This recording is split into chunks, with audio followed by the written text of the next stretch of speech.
life allows for um, evaporation and cooling of perspiration or something like that. And that is the one on page 13 that says temperature regulation. So something like the answer would be like, whoops, something's wrong with, let's see, temperature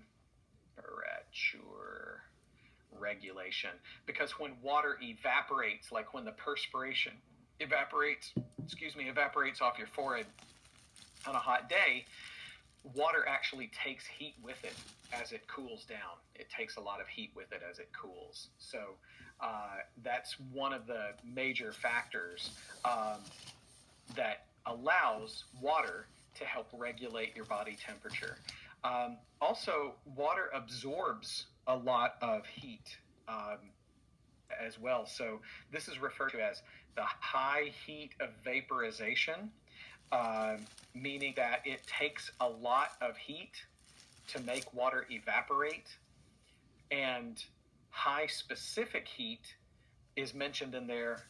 Also, high specific heat, that's the blank under temperature regulation. Water has a relatively high specific heat, meaning it takes a lot of heat to get it to change temperature. And that is one of the benefits of having a body that is composed of mostly water. Like your body is mostly water, but it has the ability to absorb a lot of heat without changing temperature. So on a hot day, not only does sweating help you maintain your body temperature and not get overheated, which can happen, but it also, the fact that the cells of your body contain so much water in the cells, even though they're microscopic, you add all the water together, it's a lot of water. Water also plays an important role in chemical reactions that we're going to talk about in a little bit here too. The building of molecules and the breaking down of molecules. Hydrolysis is a kind of reaction where big molecules are broken into smaller molecules, and it requires water to be able to, often requires water molecules to be able to do that. And so water isn't just an inert body, it actually participates in chemical reactions in your body that contribute to your metabolism. Water also plays an important role as a solvent. So you'll hear Dr. Schultz in the videos, as well as those of us who teach A&P, frequently use the phrase "like dissolves like." So the question of will something dissolve in something else? Will it mix? Is another way of thinking about dissolving, not just breaking apart, but will it mix? So a good example of something that doesn't mix is oil and water. So I think we're familiar with the old adage, oil and water don't mix. Well, why they mix? Because water is a polar solvent and oil is a nonpolar compound. It consists of atoms covalently bonded together, but covalently bonded in a way that they don't have any positive or negative charges. So polar molecules, let me go back to a diagram from the textbook that I have in here, but I kind of just sort of breezed on past it. But I want to go back to it now. So here's a diagram from your textbook that shows these little kind of Mickey Mouse water molecules. The big one is an oxygen, and these smaller ones are hydrogens. Those are hydrogens. And because of the covalent bond between the oxygen and the hydrogens, the electrons that are shared between oxygen and hydrogen, they really actually spend most of their time over here with oxygen. And electrons have a negative charge. We talked about this a bit last week. And that kind of pulls that negative charge towards the oxygen. And that's why they kind of have this, don't worry too much about the numbers and the little Greek letter delta. That's what that swirly little thing is. But just notice that over by the oxygen, there's a negative charge. And by the hydrogens, there's always kind of a positive charge. And you guys know that, I mean, we have all been saying this since we were little kids on the playground. We talk about our friends and say, well, I don't know why she likes him. What does she see in him? And a friend would say something like, well, opposites attract.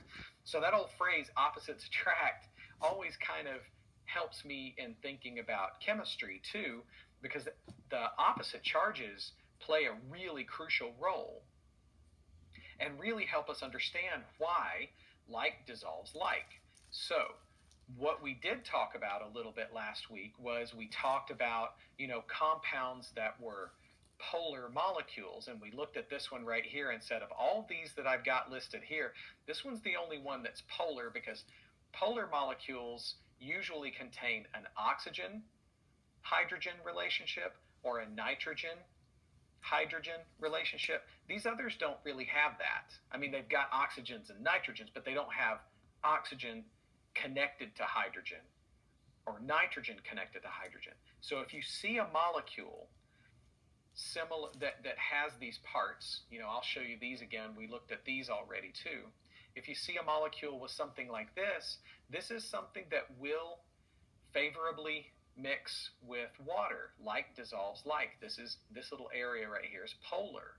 This molecule is polar because it's got nitrogens and hydrogens. And they'll mix with water. But the rest of this molecule, all of this stuff over here, there's no oxygens and hydrogens. So the rest of this molecule is actually non-polar. So that's where the like dissolves like concept comes in. That's very important, that polar compounds are, and here's kind of the key idea, polar compounds are water soluble.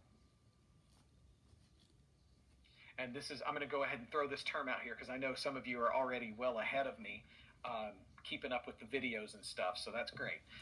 So I'm going to put this word out there. There's this word for it that is hydrophilic, which is kind of another word for water soluble. It actually means water loving, that it loves water.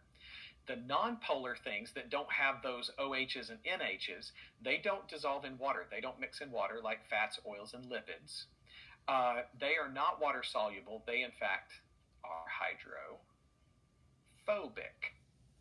They fear water. They're not really actually afraid of water, but that's just a term people came up with to kind of describe that they run away from water. So fats, oils, and lipids. Again, the reason that they don't is because these molecules don't really have any nitrogen hydrogens or oxygen hydrogens. They're lacking in those things. So if you see a molecule, a small something shown on the test, just be looking for that NH or OH, and that's a good clue that it would be likely to dissolve in water. And if it doesn't have either of those, it probably won't dissolve in water. Okay. Another concept that's kind of related to this is the bottom of page 13. Another concept that's sort of related to water is the idea of pH, because it's actually the measure of part of a water molecule. So water has this tendency. So here's a water. Sorry, I'm seeing that some people are still just now joining too. My apologies, you guys.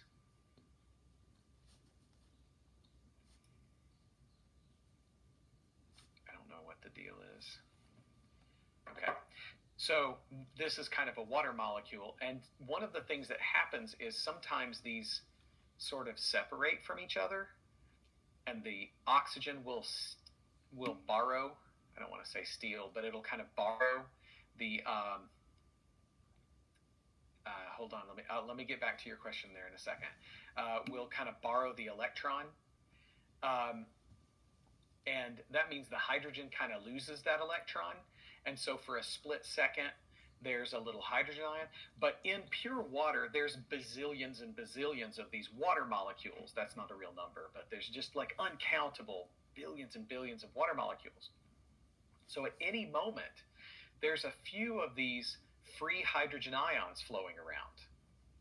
The thing is that the amount of the hydrogen ion is very important to how living things function. They're pretty dependent on working at a level where there's a balance between hydrogen ions and these other ones called hydroxide ions. And that's considered sort of a neutral pH where there's a balance of these two parts. So pure water has an equal balance of those two pieces, those two parts. Pure water is considered neutral. And so a number that describes that neutrality is to say that water, pure water, has a pH of 7. Okay? The weird thing is, and it's not really that weird if you understand there's some math and a formula kind of behind how they came up with this, but anything that has a pH below 7.0 is considered, if it's lower, it's considered more acidic. If it's a little bit higher, it's considered basic. The other word for basic is alkaline. The other word for basic is alkaline. Okay? So lower is acidic, higher is alkaline. Okay? So if you look at human blood, the pH of human blood I've got here, it's slightly more basic than pure water. It's not exactly perfectly neutral, so it's slightly more basic than pure water. So it's a little more alkaline than pure water. Okay? So that part is something you just, I had to just sort of memorize that personally. I had to memorize it. Low, acidic, high, basic. Okay? Then, what got more confusing to me was that when the pH number goes low, so like something with a pH of 5 is definitely more acidic. Oop, that's a mess. Definitely more acidic. But it actually has a higher concentration of hydrogen ions. It's having more hydrogen ion is what makes it more acidic. And the pH number actually goes down the more hydrogen ion it has. So something with a lower pH has a lot more of those hydrogen ions. Protons is the other name for them, is protons. Okay? So if it has a higher pH, like a pH of 10, it's more basic, but it's more basic because it has less hydrogen ion. And that always confused me, and I just had to memorize that the two numbers go the opposite direction. When the pH number gets lower, it's because there's more and more hydrogen ion that's getting more and more acidic. When the number gets higher, it's because there's less hydrogen ion. It's getting less acidic, getting more basic. All right? So anything is yeah. Polar, yes. Sugar dissolves in water. Yes. Sugar has OH and NH. Anything that can dissolve in water is polar, yes. All right. So, are you guys up with me on the pH thing? We're still kind of talking about water and dissolving in water, so I want to make sure that you guys are keeping up with me, okay? All right. So we have this pH scale. Got this pH scale. I'm just going to kind of draw it across here. 7 so far. I like that. That's honest. So far. Hang with me, guys. Hang in there. It looks like more people are able to join now. I need to. Oy vey. Sorry.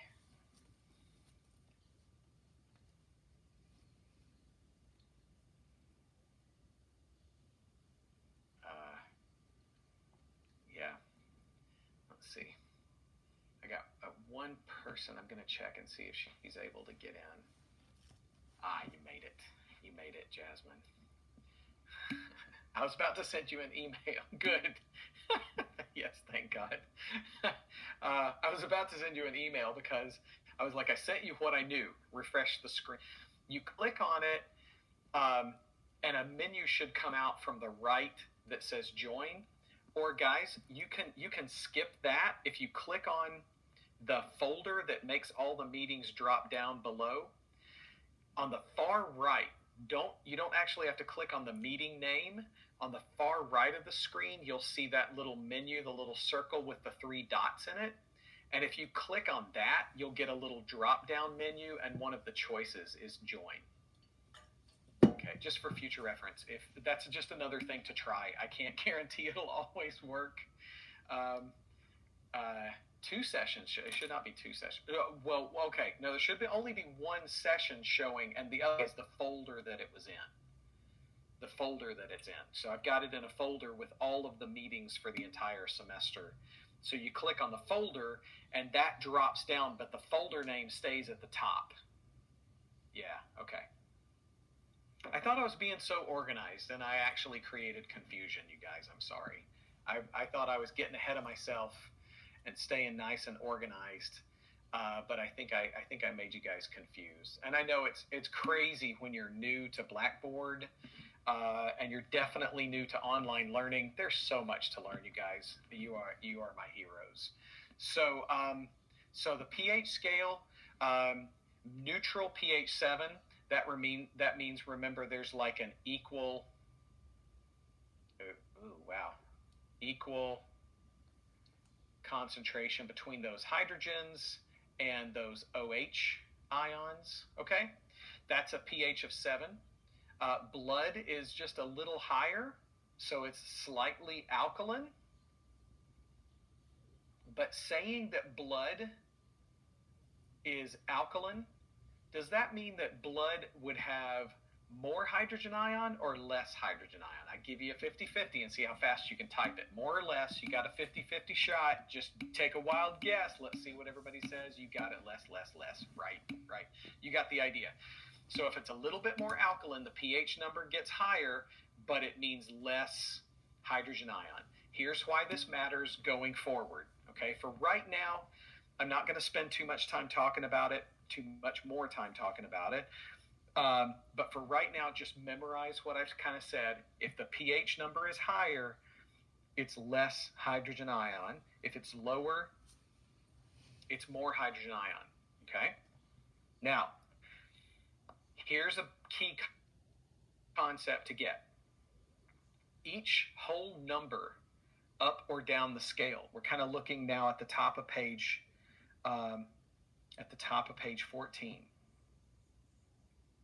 Each whole number up or down the scale is actually kind of a factor of 10, greater or less, more concentrated. So take a look at, actually I'm going the wrong way on my chart. Look at the top of page 14, which solution would be more acidic?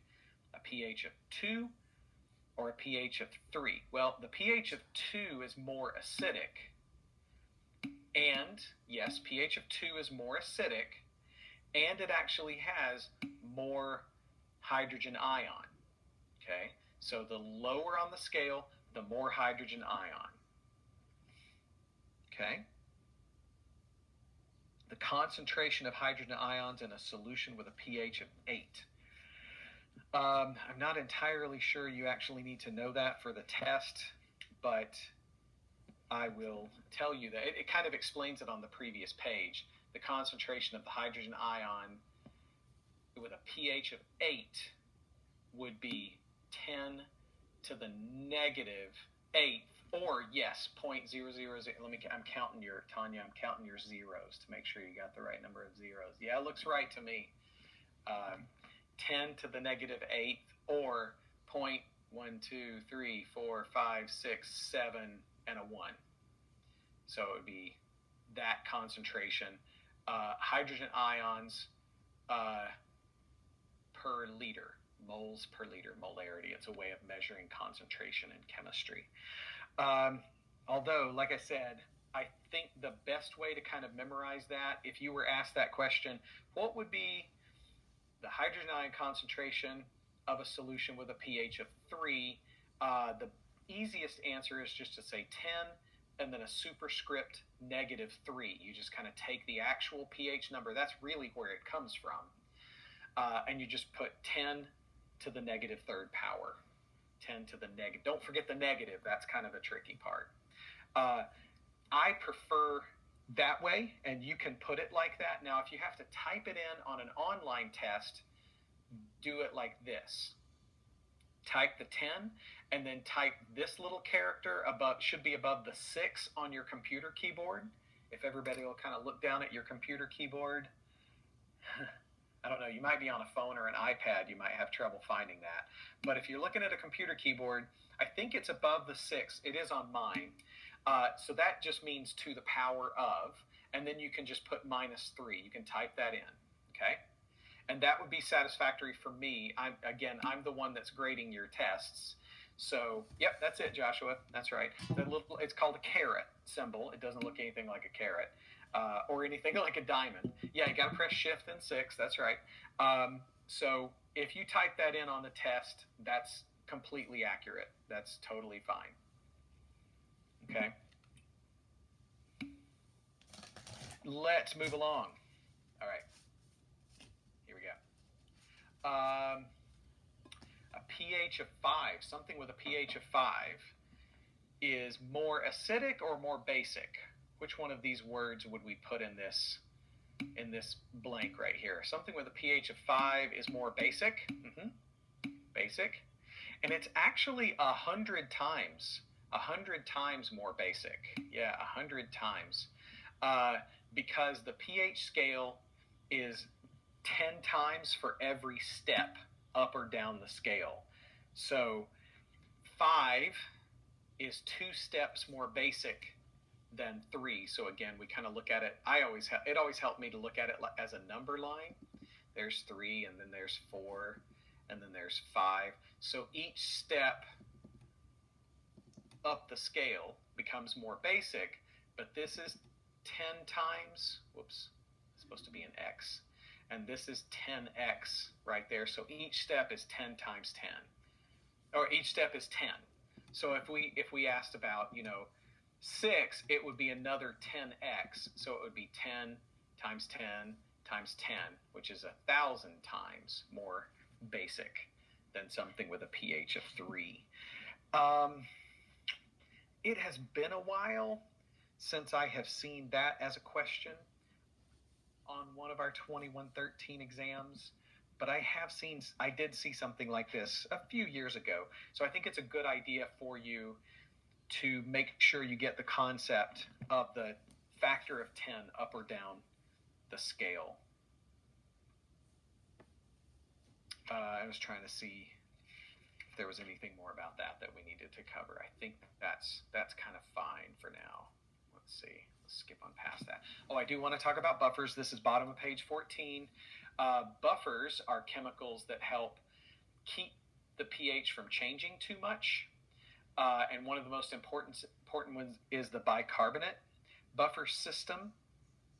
And the bicarbonate buffer system involves 2 different components: weak acid, which is called carbonic acid, and a weak base, which is called bicarbonate. And these 2 chemicals come into play if somebody's blood pH starts to get too high or too low. All right? So let's say your blood pH is supposed to be, I'll put the range right here, 7.35 to 7.45. Okay, kind of put our scale here, right there. And if your pH, and this is at the bottom, you don't have to redraw this. This is at the bottom of page 14. If your pH starts to get a little bit too high, that means your blood is becoming too basic or too alkaline. But it means it does not have as much hydrogen ion. Something chemical is happening in the body that's causing you to have less hydrogen ions. So, which one of these, over here, which one of these, carbonic acid or bicarbonate, would you need to bring you back into homeostasis? Yeah, wow, Tanya, that's fast. You need the acid. when it goes too high, you're becoming too alkaline. So you need the carbonic acid to bring you back into 735 to 745. And now this chemical, this bicarbonate system, it's always available in your blood, which is the reason why under normal circumstances, everybody's pH stays from 735 to 745. And it's very concerning for doctors and nurses when they have a patient whose pH is too high. And it doesn't have to change very much. If your pH gets up to about 7.5 even, doctors and nurses start to become very concerned, because it means that something so extreme is happening that even the carbonic acid cannot bring you back into normal. Yeah. Now, Katrina mentions diabetic ketoacidosis, which is going the other direction. That's when the acidity gets too low, when the pH gets too low, the blood's getting too acidic. Which one of these, again, do you need then to try to bring you back into range? You need the weak base, the bicarbonate. So if we have a patient who has untreated diabetes, they've got untreated diabetes, this is what Katrina was referring to up there in the chat, then their blood can't, and we won't go into the why, you'll learn more about the mechanism actually in A&P2, but their blood begins to become acidic. It's called acidosis. It drops below 7.35, and the cause is untreated diabetes and ketones in their blood, diabetic ketoacidosis. When the pH gets below 7.35, it's not because the buffer system isn't working.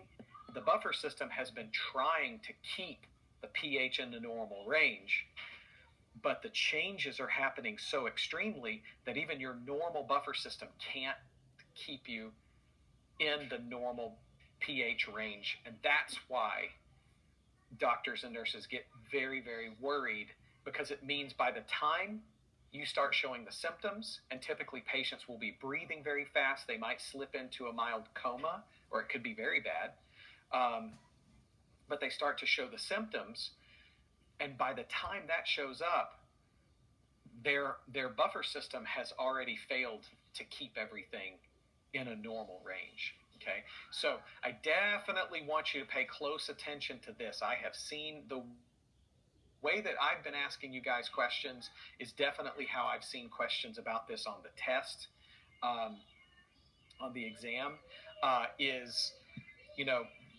if your pH started to get too high, which component of a buffer system would you need to bring you back into a normal pH? If it gets too high, you would want to answer carbonic acid or weak acid, or it'd probably be best to say both, the weak acid, carbonic acid. And if the question says the pH is dropping too low, which one do you need to bring you back into a normal range? You'd say weak base bicarbonate.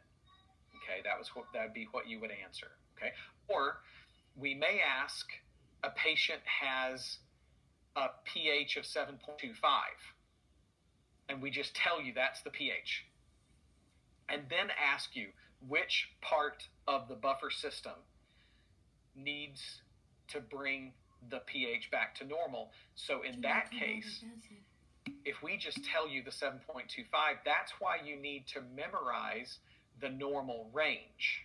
You need to memorize 7.35 to 7.45 as the normal range, so you know that 7.25 is too low, and they would need the weak base, the bicarbonate, to bring it back into a normal range. Okay, and we're getting ready to switch over concept-wise. Yeah, they're called conjugates. These two are referred to as conjugates. It's called the conjugate acid and the conjugate base. Yeah. So the conjugate acid and the conjugate base are the I wanted to, I guess she does go into it in the video, so I probably, if there's confusion, I need to mention it.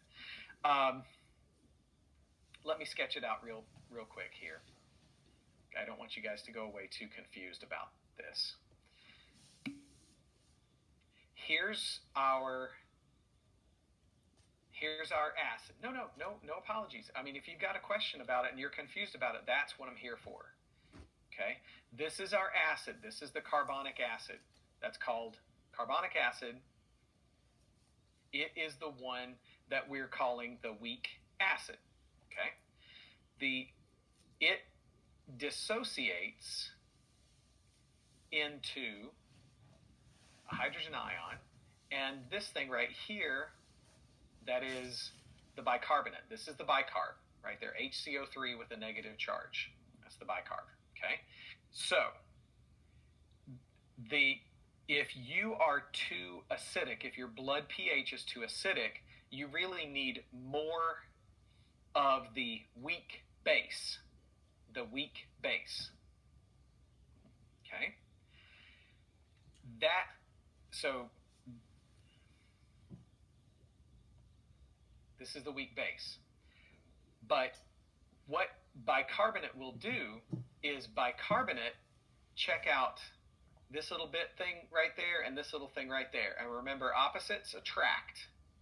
So what the weak base actually does is it clicks together with a hydrogen ion,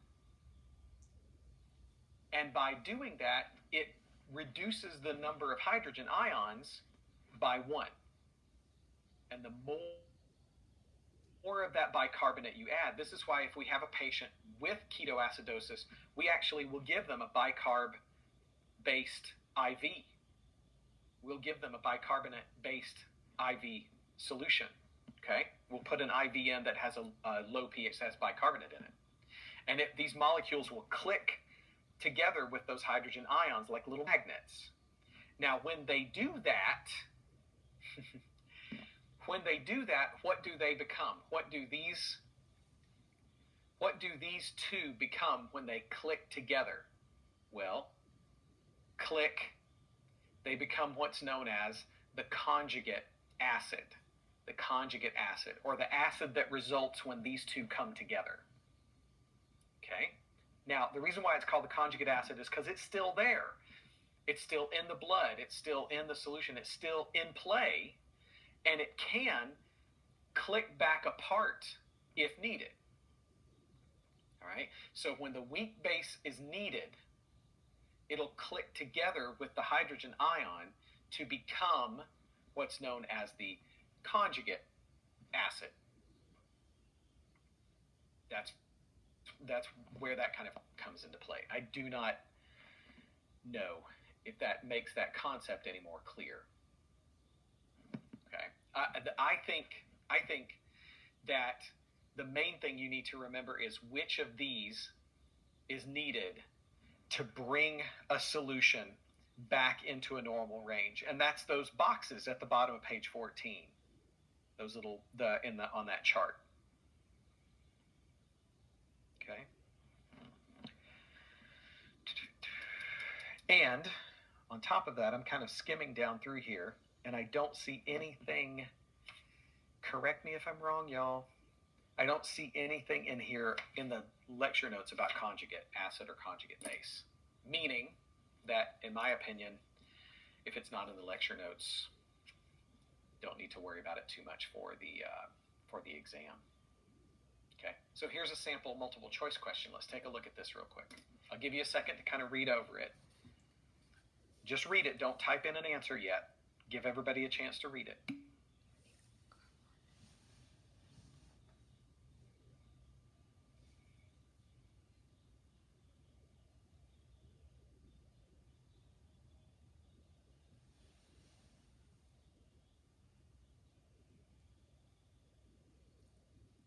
Okay. All right. What do you think? If pH of the blood reaches 7.9, what do we need? We need the acid, right? We need the carbonic acid. And so it's A. We need the carbonic acid to release hydrogen. By releasing hydrogen ions, what that basically means is, so I'll draw it again. H2CO3. That's carbonic acid. But what I've just drawn there, there are no free hydrogen ions. But the carbonic acid can quickly let go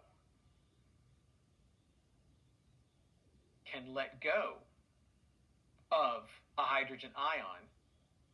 It's called dissociating, and it lets loose one of its hydrogen ions. And if you guys can, if this makes sense, by going from over here to over here, we've just increased the number of hydrogens by 1. All right? And if we keep doing that with more and more carbonic acid molecules, we get more hydrogen, more hydrogen, more hydrogen. They just keep coming in. They keep coming in. Okay? So carbonic acid will release hydrogen ions, and it'll release hydrogen ions, making more hydrogen ion in the solution. Adding more hydrogen ions to the mix does what to the pH? Adding more hydrogen ions would do what to the pH? Bring it back down to normal.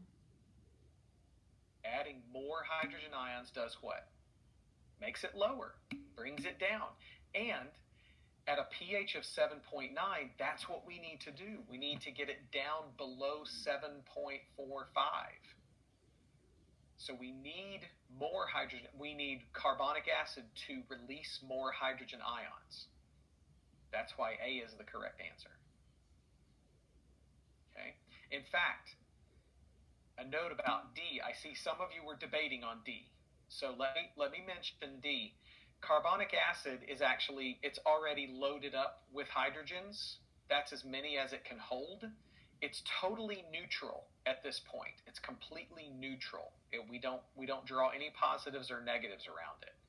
It has no attraction for any additional positive hydrogens. So it cannot pick up anymore. Okay? So in this case, we would need carbonic acid to liberate, to free up, to release hydrogens out into the fluid. And that increases the number of free hydrogens floating around in the fluid. That will bring the pH down. Okay? All right. I am going to move on along. I know this is complicated. The reason why I'm moving on along is I don't want to spend all afternoon talking about something that probably will only be 1 or 2 questions on the exam. Okay? All right? And again, I'll stay after a little if this is something that you'd like to circle back around to. Yes. So it says that as a conjugate acid, depending on pH level of the blood, like when you eat something that makes you more acidic. I don't really want to go into that too much, but mostly what you eat doesn't necessarily make you more acidic. There isn't really the buffer system. This isn't even the only buffer system.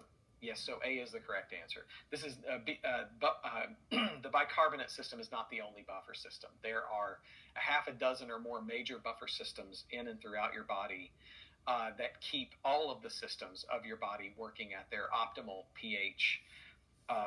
And the foods that we eat, the only reason why I mention this is because there's a general belief out there that, you know, that we can change, you know, this or that. I don't want to get into it too much. I'm sorry.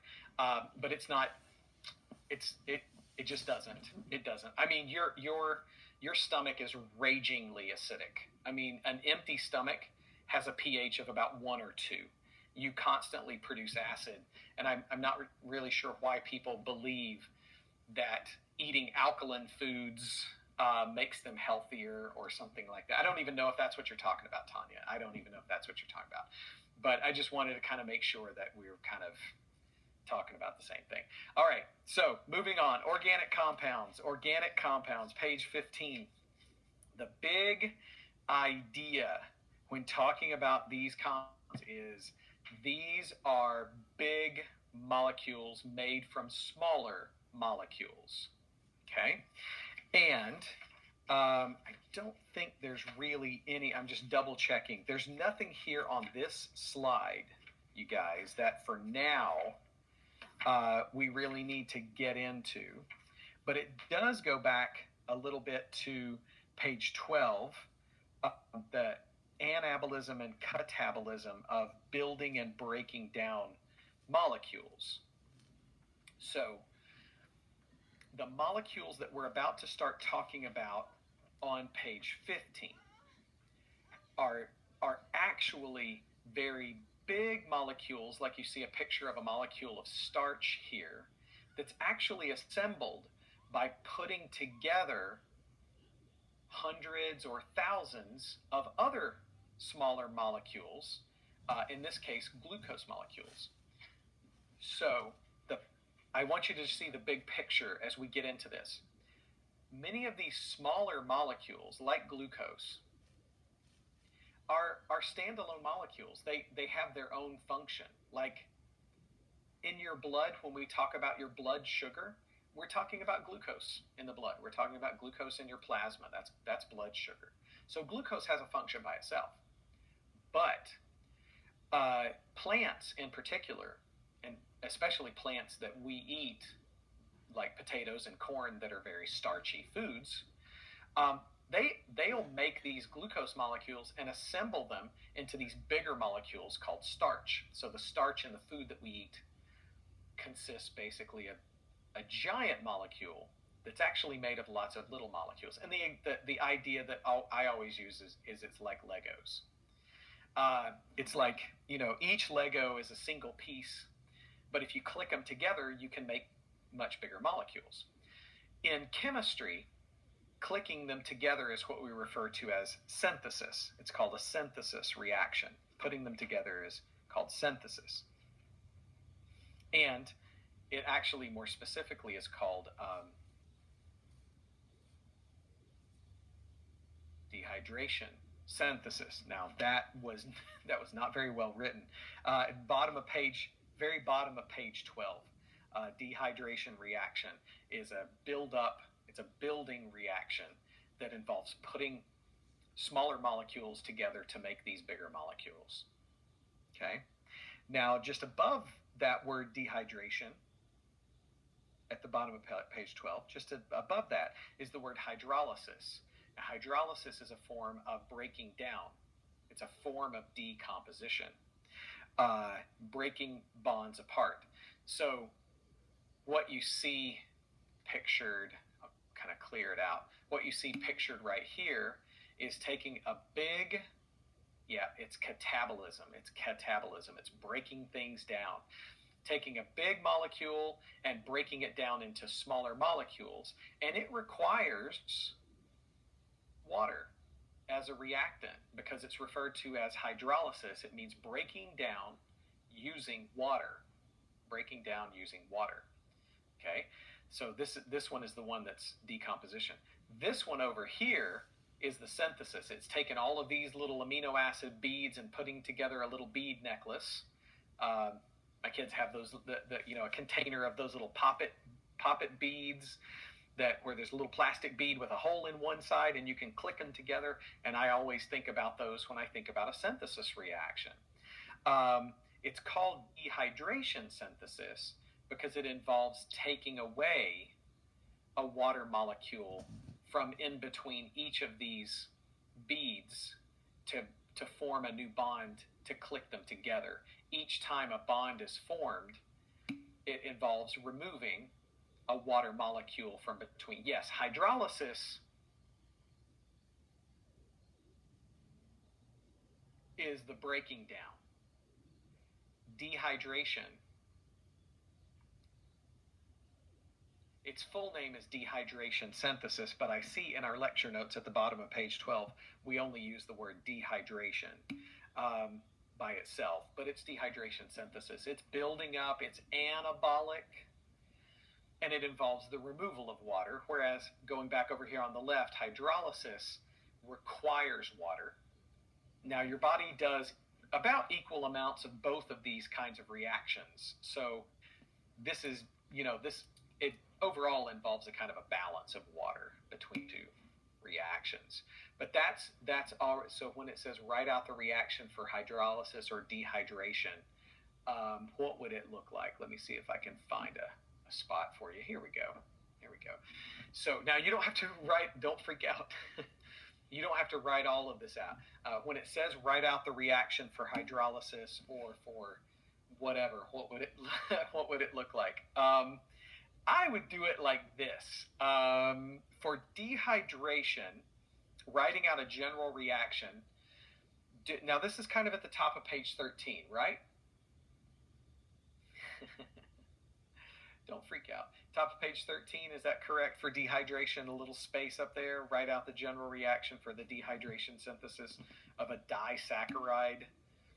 So you could do it with these words right here. So I would write in the space, I would write glucose bar fructose, and those are normal abbreviations for these. And that little bar represents a covalent bond between the two. And then I would, so we're doing dehydration synthesis, my bad. I'm steering you wrong. I would do the glucose plus the fructose. We're going to put them together. Yields, and in this case, it's sucrose. It's the disaccharide sucrose and H2O. Okay? What if the exam said, draw a general reaction with nothing specific about a carbohydrate? Then I would do something like this. A plus B yields A, B with a little bar in between, showing they're covalently bonded, plus water. Okay? And the key idea is for you to show us that you know that water is released as a byproduct of this reaction. Okay? And it's because the A and the B molecules here, follow me over here to the left, they've got these little OH on one side and an H on the other that kind of get pulled apart, and a new bond. You can see the little, I don't know if it shows up really well, but the little red bar represents a new covalent bond that forms, bridging the two together, leaving the oxygen in place. That little oxygen stays in place there. You don't need to know the mechanism of all this, guys. But I do want you to see that water is released as a byproduct over here. Okay? So if it asks, write the general reaction for dehydration synthesis of a disaccharide, that's sucrose, showing all reactants and products including water, the key thing is to make sure that you get water on the correct side. Now, what if it said, show the hydrolysis of a disaccharide? So we would start with the disaccharide sucrose, and we need a water molecule to fill in the empty spaces when the molecule gets broken apart. And it's going to get broken apart into glucose and fructose, two monosaccharides that make up the disaccharide. And the water gets incorporated in between. You don't have to explain this in your answer if this is what the question is. You just have to kind of write it like this. But you got to make sure you show that water is on the left side of the arrow. It's a reactant, not a product. Okay? And this is where the water ends up going. Okay? So yeah, that's a good question. Is this one that I've got up here at the very top, is this an example of anabolism or catabolism? Is this, does the sucrose get built or broken apart? Yeah, it's catabolic. It is catabolic. The sucrose gets broken apart into its two pieces. It's catabolic. Okay? Again, to use my analogy, my example of the Legos, this is breaking the Legos apart. It's catabolic. It's taking the two pieces apart. What you had was two pieces of Lego that were attached together. Over here, that's the sucrose. Sucrose is actually a double. And breaking it apart is, what you do. It's what you do if you're playing with Legos. I remind you that I am a dad, so it is perfectly normal for a grown adult male to play with Legos, even after the kids are in bed. All right. So if you're playing with Legos and you wanna build an airplane, but the kids have already put together a car or something. Okay, guys, we're gonna build an airplane. Sure, we got to take apart the car, so that is catabolic. That's catabolic. Okay. Then the process of putting them back together to make a plane, an airplane, would be what? Putting things back together, like this reaction up here at the top, this dehydration synthesis of putting things together. It's not catabolic, it's the other one. It's anabolic. It's anabolic. Yep. All right, let's move along. Moving. You're welcome. Okay. So speaking of those carbohydrates, the individual piece of a carbohydrate is called a monomer, and the monomer is a monosaccharide. We already talked a little bit about glucose. Here's a glucose right down here. The chemical structures you do not need to memorize. We do want you to know the names, though. We definitely want you to know the names. The three major monomers, middle of page 15, that you need to know are glucose. Let me write it here because it's not on my slide. Yeah, there it is right there. Glucose, definitely the most abundant. Fructose is probably the second most significant one. And I would say, at least as far as the human diet is concerned, galactose is probably a third important one to put. Although you can see I've got some examples of these two sugars called ribose and deoxyribose. These get used in DNA and RNA. In fact, that's where the D in DNA and the R in RNA actually come from the sugar that they contain, the ribose or the deoxyribose sugar that they contain. But I mean, if you're asked to list 3 examples of monosaccharides, I would say glucose, fructose, and galactose. Those would be the 3 biggies to memorize. The reason for that is because just below that, you're asked to list 3 disaccharides. And there are 3 important dietary disaccharides. And you know what? I would actually skip all the way to the bottom of page 15. And these 3 words in the blanks on the far right of those little equations. I'd put sucrose, lactose, maltose. That saves you a little time. If you've already listed them above, that's fine, but those are going to be the 3. So you've got these 3 little blanks. A blank plus blank equals, and I'd put sucrose right there. Okay? And because for sucrose, you're going to put glucose and fructose. Glucose and fructose. Okay, so in that blank you can put sucrose. It doesn't matter what order you put them in. What matters is that for whichever disaccharide you put in the right side blank, you make sure you get the correct 2 monosaccharides in the first 2 blanks. Okay, so let's do another one. We got a blank plus a blank equals lactose. Lactose. This one right over here, there's this full spelling if you want to write it all the way out. And here's lactose right down there. Lactose also has a glucose. Yep. It's also got a glucose and a galactose. Glucose and a galactose. Yep, glucose plus galactose. Yep. So, Heba, all 3 of these are considered disaccharides. These are all considered disaccharides. None of these are polysaccharides. All 3 of these that I've got down in this blue box right here, those are all disaccharides. They're made of 2 monosaccharides. Okay? And then our last one is, there's the name maltose. Here's how you spell it there too. And it is a glucose plus a what?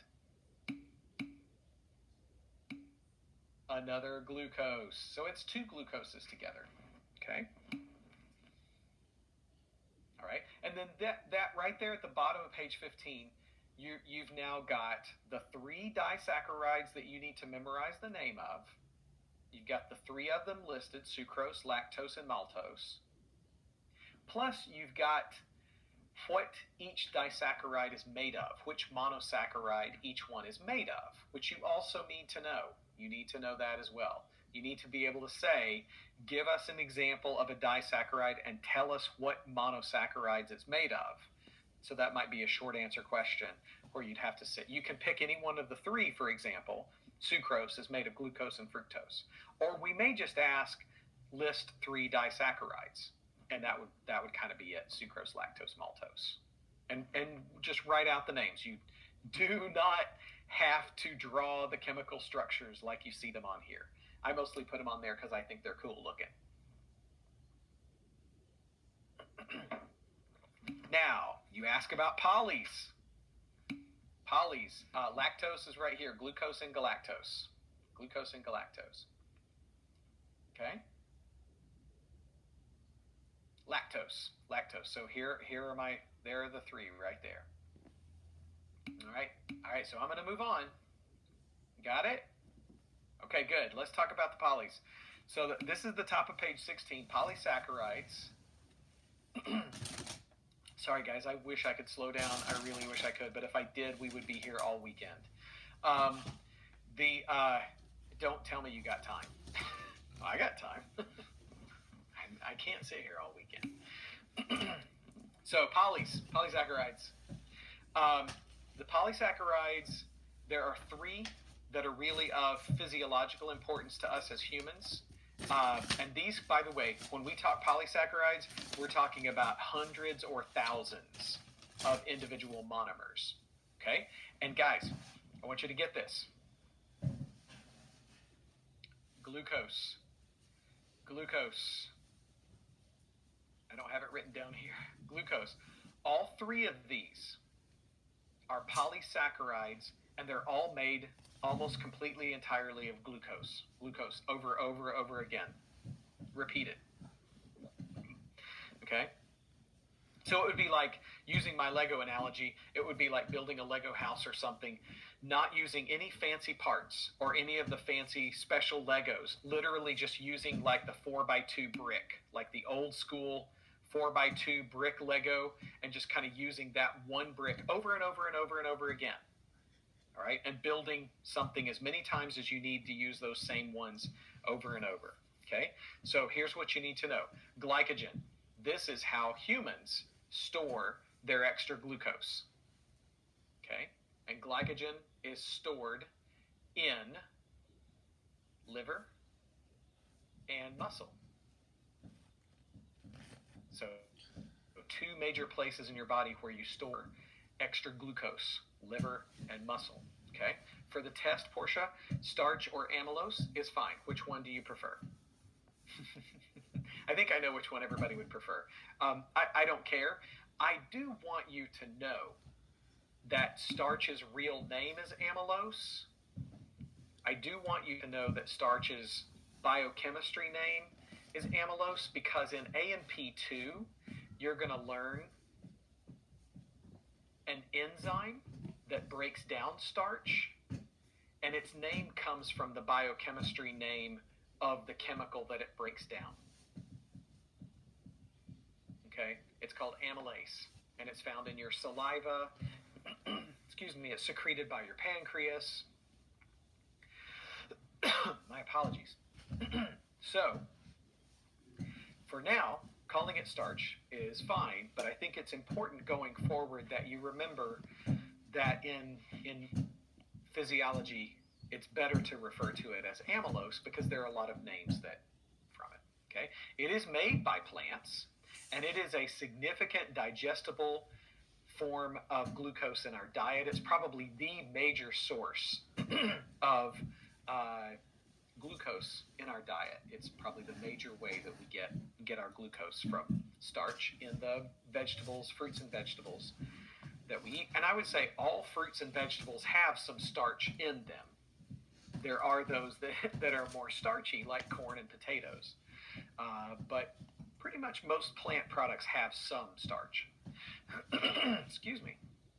Having real trouble getting rid of that. Cellulose is also found in plants. It's what we sometimes refer to as fiber in our diet, because it's indigestible to us. but it's still glucoses. They're just put together in a way that our body doesn't have the enzyme to break down, but it is actually still also a critical component of the diet. And in fact, I will go so far as to say, not only do we not get enough fiber in our diet, that I'm not a huge advocate of high anything diet or low anything diet. Some people like their low carbs. Low carb diets have gone, they come and go like fads. But I would say that there is no such thing as a high enough fiber diet. That fiber is one of the few things that not only do we not get enough of, but that we probably could do with more of, and show a lot of real health benefits from that. Okay, so those are the polys. Those are the polysaccharides. Let's talk briefly about lipids. There's three major types of lipids that you need to know about, and a fourth one that I'll mention very briefly, but three major types of lipids. And what they all have in common is, oh, I've got it already right here. They're hydrophobic. Who's Dr. Sebi? Who was I coming for? I didn't mean to come for anybody. Who's Dr. Sebi? I'm just drinking some coffee while you answer. How are we to get healthy and thin? Eat less, exercise more. Eat less, walk more. There you go. You're welcome. And I didn't charge you a penny for that. You don't have to buy my book. Oh, the alkaline diets. Yeah. I will say that generally none of them work or do much of anything other, clinically speaking, from a scientific perspective. The one thing they do really well is make lots of money for people that write the books. And that's one of the things I know that they're super effective at, or people that have the seminars. So, I know, and I'm kind of kidding. I don't mean anything personally. Listen, guys, the serious, honest truth is, you guys know that I support you, and I'm a fan of you, and I'm cheering you on, and that includes your personal physical health. So, what you got to do to make yourself healthy, you go get it. Just get some. Get whatever you got to do. That's it. I like the fist. Power to the people. All right, guys. Back on track. Lipids. All of them. So, of all the lipids that we'll talk about here for the next couple of minutes, they all have this one feature in common. They are hydrophobic. Hydrophobic. Well, I'm glad I could be your comic relief. This stuff is tough. You're right. All right, let's plow on. So that means that, and the reason why I show you these molecules here isn't necessarily for, you don't have to memorize the structure, but I want to show you again, we're looking at molecules that are mostly just carbons and hydrogens. Okay, and again, with one little exception right here, which is going to go away here in a second. That's going to disappear. It's not going to disappear. It's going to get covalently bonded. So when you look at all three of these chains, these are called fatty acid chains, or fatty acids for short.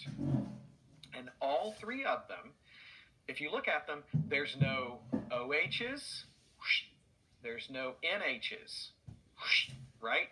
That's just not there. These are not molecules that mix with water very well, right? Now, fatty acids can be saturated or unsaturated. The saturated one is actually this one here at the top, and there's another one. This one's saturated too, the second one. It's this bottom one that's unsaturated because of a little double bond between the carbons right there, and that's actually what makes that one unsaturated. It's got a double bond, and this one actually has a couple of double bonds, but all it takes is a single double bond for it to be, let me put a little question mark. Hey, where's the missing hydrogens? Well, they're not missing. They're just not able to be there because carbon can only do 4 bonds per carbon. And because of that kind of space right there, these chains are not fully saturated with the hydrogens. Okay? These two at the top are totally saturated all the way around with as many hydrogens as the chain can hold. completely saturated. That's kind of where the term comes from. A big difference. Oh, honestly, I don't know that this is important. Oh, yeah, kind of at the top of page 70. Um, Saturated tend to be solid at room temperature. So there's a question up there that says, name some examples of fats that are solid at room temperature. And mention my favorite one from my grandmother's kitchen, Crisco. Shortening. Man, she made some good biscuits. Nobody makes biscuits like Grandma, because coconut oil, another good and extremely, thank you, Cheryl, very healthy example of a saturated at room temperature fat. Yeah, that's a good example. The ones that tend to be liquid at room temperature, we often call oils. So just about any kitchen oil that you're familiar with, like um, canola oil, corn oil, olive oil, whatever. Yeah, all of those that you might cook with that are liquid at room temperature. Peanut oil, love peanut oil. The fact that they are unsaturated is actually what makes the molecules more liquidy and flowing and smoother. Okay? Now, I'm not also going to make any bandwagon comments about which ones are more healthy or less healthy. I believe, growing up in Tennessee, that a biscuit every once in a while, by itself, with some sausage and butter on it, is probably not going to clog your arteries. Now, a regular diet of a big stack of those grandma biscuits, not maybe the best thing. But it definitely is a well-known thing that diets higher in unsaturated fats using oils like olive oil in particular. Peanut oil, I think, doesn't get enough love. Coconut oil definitely does not get enough love out there in the nutrition community. I hope it does. But foods in these fats, definitely good for your tummy. They're actually good for your cholesterol levels. Now, again, if you have high cholesterol, if you struggle with high cholesterol, consult a doctor. I am not a qualified nutritionist. But there is something to be said about the balance between the right kinds of lipids in our diet, and that's kind of where they come from. Now here's a picture of those three fatty acids that I just showed you guys on the previous page, and what happens when they get put together. When they get attached together by, check it out, dehydration synthesis, 3 little water molecules get released, and now if you look at this whole thing down here called a triglyceride, you see no oxygen-hydrogen direct bonds. And so this molecule is completely hydrophobic. It will not mix with water very well at all. And this is essentially what oils are made of, like oils in our food. And there's some of these actually in our blood as well. They get carried around in things called lipoproteins. So you may have heard of high-density lipoproteins and low-density lipoproteins. We abbreviate those as HDLs and LDLs, and we all have a proportion of those in our body, in our blood. And that's how these lipids get transported around, because they do not like mixing with the watery environment of the blood very well. I already mentioned all this stuff right here. Plants mostly do the unsaturated. Animal sources, so the fat on steak or even the fatty parts of chicken or whatever, are probably mostly composed of saturated triglycerides. They tend to be solid at room temperature, so I mentioned that already. Another variation on that same theme, a similar structure to a triglyceride, is one that has 2 fatty acid chains, but then instead of the third one, it's actually replaced with a phosphorus containing structure that's actually hydrophilic. So if you take a look at this diagram over here on the right, there's the fatty acids here, but instead of having a third one right here, where's that third one? Well, it's been replaced with a structure right up here that actually has the ability. There's several things up here that aren't pictured that have charges to them. That has a positive charge. These have negative charges. So they do, this whole area up here does like water, and water will mix with it. So that gives us a molecule that's both hydrophobic on one end. So this part right down here is hydrophobic, and hydrophilic right up at the top. Okay, and these are very important component of cellular membranes. Steroids, very important compounds, actually composed of, you don't need to know this, but they're composed of a fatty acid chain that kind of gets folded around itself, and it forms this four ring structure consisting of rings of carbon. All of these little spots in these little corners are actually carbon atoms, and that bar between them is a covalent bond between them, and it kind of forms these neat little rings. So the major steroid to know is cholesterol. We often refer to it as the parent steroid, and what we mean by that is your body actually makes cholesterol and sends it out into the blood for other tissues to use to make other steroids out of. So some of the major examples I've got listed down here: testosterone, estrogen hormones, cortisol, are all hormones that are steroids. They're made from cholesterol. And again, if you look at the whole structure up here, again, you see there's not an OH to be found. There's not an NH to be found anywhere. So these are definitely very, oh well, there is a little bit of the OH right down here, but it's mostly hydrophobic.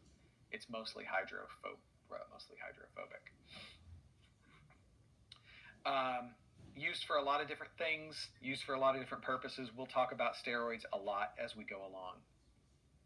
Okay, I think there's one mention of eicosanoids. I don't have a slide for them, but at the top of page 18 are structures that are called eicosanoids, and these are composed of fatty acids, and prostaglandin is a variation of it. Prostaglandin is a version of the eicosanoids. There's a couple of little blanks up there. Prostaglandins are derived from what? I may have a picture of it on my previous slide. Prostaglandins are derivatives of what?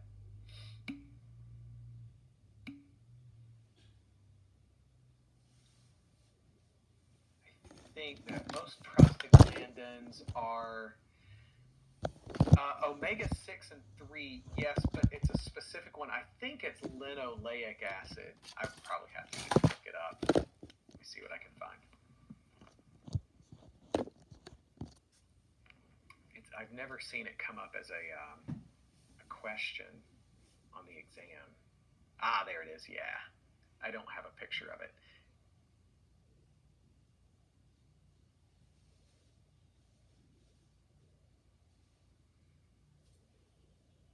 It's a fatty acid called arachidonic acid. That's what goes in those two blanks at the top of page 18. It's derived from arachidonic acid.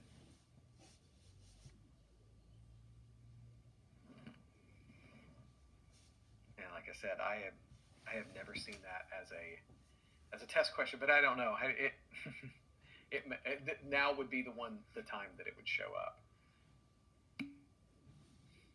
So arachidonic acid, that's right, Katrina, you got it. It's in the chat.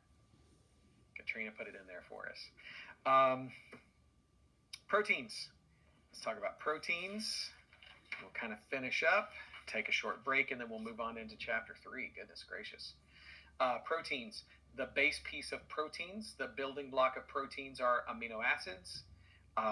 And amino acids all kind of have the same basic structure. Base structure, it says to sketch one below. And if I was going to sketch one in that space at the bottom of page 18, I think I would just kind of go like this. And then I'd go like this. COH, looks like you're writing the word coup, which isn't really a thing, but that's the way that a lot of biochemists abbreviate this piece right here, COOH. And then I'd kind of go out to the left and I'd do an NH2. I draw it like that, and that's kind of an abbreviated version of that thing right there. And that this is all acceptable to me. And then there's a hydrogen there, and then there is a variable. I'll put a little question mark right there. Sometimes we refer to that as an R group or a functional group. This piece right over here. And it varies. And there's 20 different possible things that could fit onto that spot, which makes, that's the one thing that makes each amino acid different from the rest. They all have kind of this common base structure, which is all this stuff right up here. This is all what the amino acids have in common, every one of them like that. And then the fourth bond to carbon over there is something a little bit different, and it makes them all very, very different. So using the little notes that I kind of have down here at the bottom, when we put amino acids together, the bond between the adjacent amino acids is referred to as a peptide bond. And there's a question at the bottom of page 18. Now, this is kind of a yes or no question, and I invite you to type it in. Can a protein be only one amino acid long? I agree. I say no also. I say no too. Here's why. It's kind of like the Lego building block thing. I can play with a single Lego, but, playing with that single Lego piece doesn't mean that I'm playing with a car made out of Legos or a plane or something like that. Yeah. Truly, a protein has to be made by linking the amino acids together and forming those peptide bonds. That's right, Tristika. Thank you. So when we only have two of them, we often refer to that as a dipeptide, when we just have two of them covalently bonded together. We still have a peptide bond, but that's called a dipeptide. If we have a few of them, up to about 50 or so, and you don't need to memorize these numbers, that different textbooks will use different numbers. This is mostly just kind of coming from what I think an older version of your textbook had. But up to about 50 amino acids in a chain, we call that a polypeptide, and anything over that is typically referred to as a protein. So it really takes a lot of amino acids to get something truly called a protein. At the top of page 19, what is the meaning of a word essential amino acid? What does it mean to say an amino acid is essential?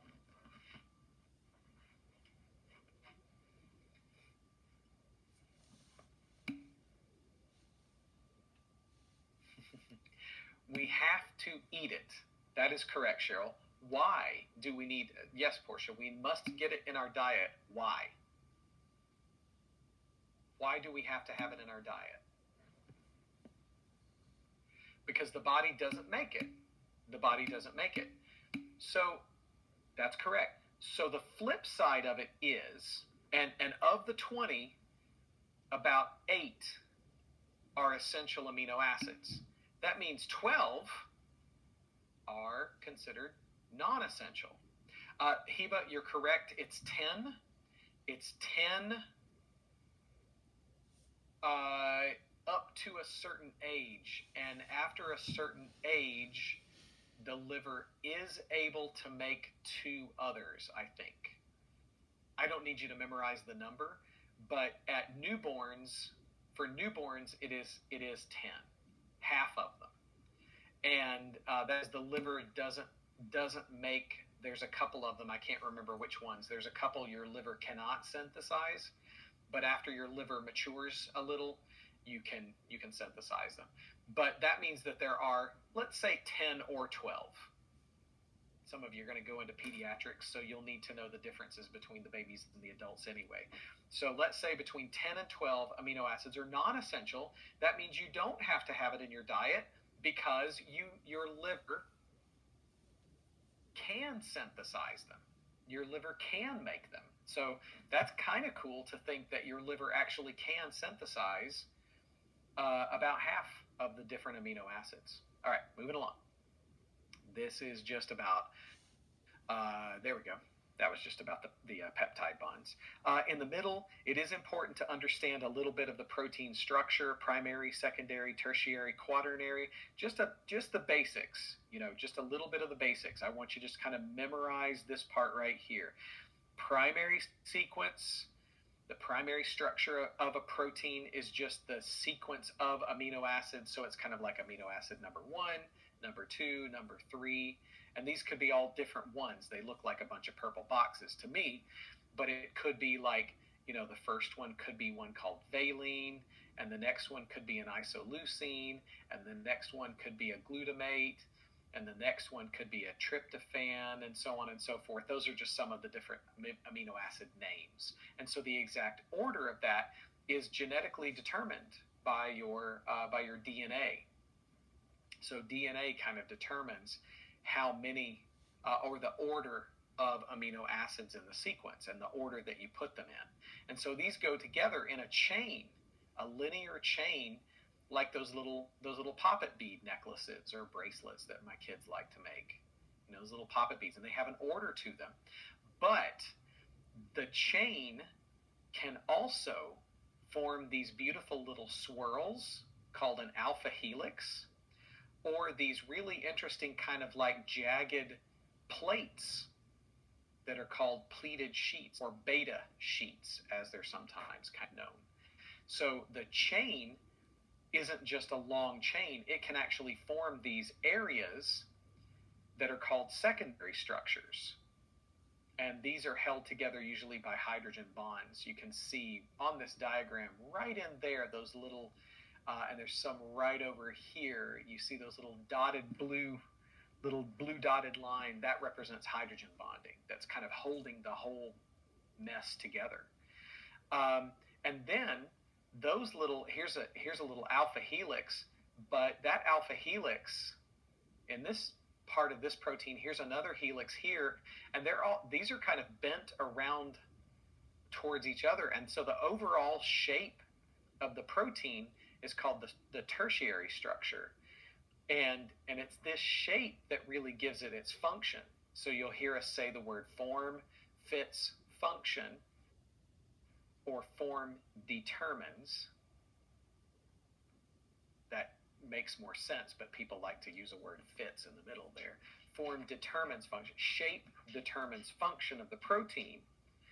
And sometimes we even have proteins that, to work properly, to be able to work properly, actually kind of have to work together with 2 or more separate proteins. So what you see in this diagram over here is one protein chain, but to be fully functional, it has to work together with 3 other protein chains to be a fully functional protein, like hemoglobin. Here's another example: collagen, found abundantly throughout your body. Collagen is the most abundant protein in the human body. So it's found all over the place in lots of different forms. But each of these little green threads is a single protein chain. And to be functional, you actually have to have 3 of those twisted around each other together. That's called the quaternary structure of the protein, for it to work together like that.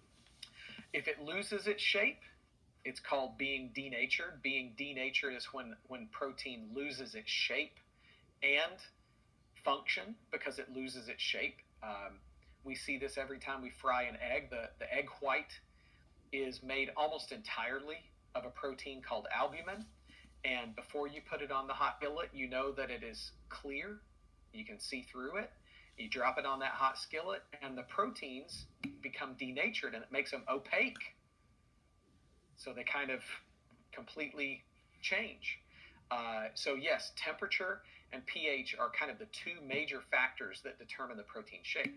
And I'm pointing at pH here to remind you of why we want you to know what determines pH, and why those buffers that we talked about earlier today, why those buffers are so important in keeping the pH of the body in a normal range, because that pH determines the shape of the proteins in the blood and in your cells of your body. So very, very important to maintain a good temperature and to maintain a good pH to keep the function of your proteins. Yeah, that's why a high body temperature of around 110 degrees Fahrenheit or higher can actually be fatal, because it causes proteins of your body to denature. Okay, this is what a lot of those proteins do. This is kind of the top of page 20. A lot of the proteins of your body act as enzymes that really make things happen. They really are the worker bees, the blue collar workers of your body that do things that the body does. And notice they're all proteins. 5 characteristics of enzymes. I've got them listed here. This is some blank space there at the top of page 20, and you can copy off me or double check and make sure you got them. But all enzymes are proteins. And the reminder is pH and temperature extremes can denature proteins, which means that makes these enzymes not work anymore. And why is that important? Well, enzymes are biological catalysts. Jasmine, it can be reversible, it can be irreversible, it can be both, and in part it depends on the temperature extreme and the protein itself.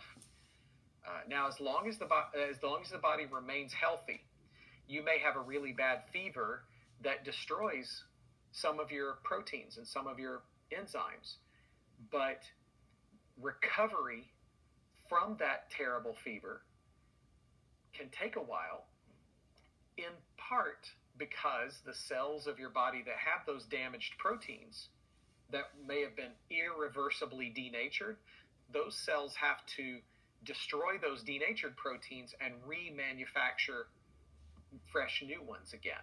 And so when a patient is recovering from a long-term illness that involved a high fever, a lot of what's taking time to recover is the cells of the body have to rebuild some of those irreversibly denatured proteins. So it can be either. And here's what's important. Going back over here, here's what's important about those enzymes. Those enzymes are catalysts. They make reactions happen quickly at body temperatures. They can make them, and here's how they do it. This is kind of the key thing that enzymes do.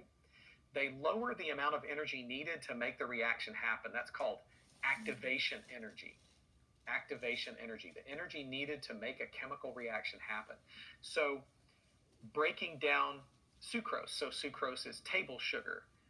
And in your digestive system, your body doesn't actually need table sugar. Your body wants the glucose and the fructose.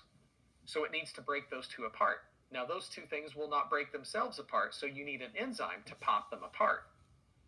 And it can do it without actually contributing any energy. It just puts the pieces in the right position to break them apart. So remember, when I keep using this analogy of Legos, when you're breaking the Legos apart, you're acting like an enzyme. You're playing the role of the enzyme that either breaks the Legos apart or puts them together. You might have noticed this, but they won't break themselves apart. They won't put themselves together. So, I mean, that sounds like something I say to my kids all the time. That room is not going to clean itself up. Be a catalyst. Be an enzyme. Clean that room up. Oh, Dad, no balance. You don't clean up that room, it's not going to clean itself up, right? But the same is true of these big molecules we've been talking about. they won't just put themselves together. No, we can't record lectures. My apologies, Katrina. We cannot record lectures. So you can't put, they won't put themselves together. You need enzymes to do it. They don't get used up in the reaction. Key idea there is they're reusable. So as soon as this enzyme over here on the left breaks sucrose into its two pieces, it can go and grab another sucrose and break them apart, and go grab another one, break them apart, and redo it over and over again. But they do tend to be highly specific. So an enzyme that works on one thing can't necessarily work on lots of others. All right, let's talk about there. We can skip that. We can skip that. Nucleotides are the basic pieces of DNA and RNA. This is bottom page 20. And they have three parts: a phosphate, that's that PO4 thing, a sugar that's either ribose or deoxyribose. I kind of showed those to you guys when we talked about the monosaccharides, and either an adenine, cytosine, guanine, thymine, the A's and C's and G's and T's. These are things called a nitrogenous base. A nitrogenous base because it contains, there's actually nitrogens. You can see them over here. You don't need to memorize it, but that's why they're referred to as that. So every nucleotide, every little building block of either DNA or RNA has these three parts: phosphate group attached to a sugar, attached to one of the five possible bases. And these things chain themselves together to form these long linear strands of either DNA or RNA. Now in DNA, the sugar is deoxyribose, and it contains the bases A, C, G, or T. It's two-sided, double-stranded, like you see over here on the right. The two strands, the two sides join each other across the middle. And this has the information for the primary protein sequence, primary amino acid sequence of proteins. That's what DNA does. It's just the information on how to build proteins. Every three of those codes for one of those different amino acids. So for example, 12 of these in a chain, 1, 2, 3, 4, 5, 6, 7, 8, 9, 10, 11 or 12. That would be the coding for 4 amino acids in a protein. That's kind of the relationship between the information of DNA and the actual protein that is made. So if you had a sequence of DNA that was like A, G, C, G, C, T, or something like that, that was just 6 bases long, the one thing for sure that you could tell us is that that's the coding for, that's the information for 2 amino acids. And it's probably a lot longer than that, but every 3 of these bases on DNA equals 1 amino acid. RNA is also an important molecule. We'll talk about its function a little bit later too. It has one big difference, a couple of big differences really. One big difference is that it doesn't have thymine. It's got this thing called uracil, but that plays the role of thymine. It's also single-stranded as well. So ATP, very important, probably the best known nucleotide. ATP is an energy carrier, so it stores energy in the bonds between the phosphates here. It's got a ribose sugar. Kind of show you where that is right over there. It's got a ribose sugar, and it's got a phosphate plus 2 additional phosphates, and that's the T in ATP. That's triphosphate, adenosine triphosphate. So an ATP molecule is essentially used as energy for the cell, cellular energy. ATP means energy. So when ATP releases its energy, here's energy released right over here. When ATP releases its energy, it actually releases it in the form of one of those phosphates. And the result is a molecule called ADP. So ADP is kind of after it has delivered and dropped off the energy. The thing that's really nice about ADP, ATP is they're really the same thing. and you can recharge the ATP by adding a new phosphate to it.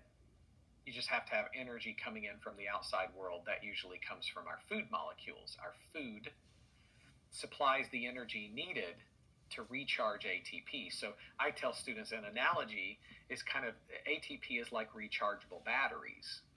It can supply energy, but you can run out of it. But then you can recharge it with both, with both food and rest. So good sleep and good diet are the ways that really help to recharge your ATP molecules that are used for energy, really throughout the body for all kinds of purposes. Okay.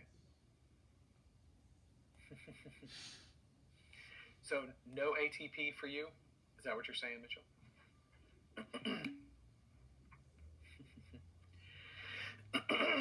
Excuse me. Where is ATP made and found in the cell? So ATP is found all over the place. It's the recharging center. You're probably asking a question from the lecture notes. That sounds like a lecture note kind of question. The location of where that happens is where in the cell? Where's the ATP recharging center in the cell? Mitochondria. Yeah, mitochondria. Sorry.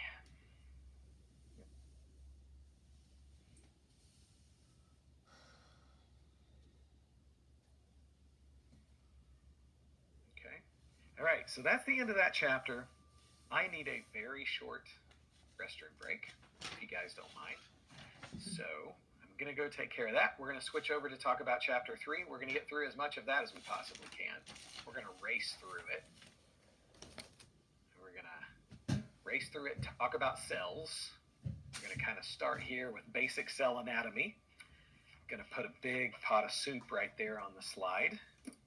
Make you hungry. It's getting close to dinner time.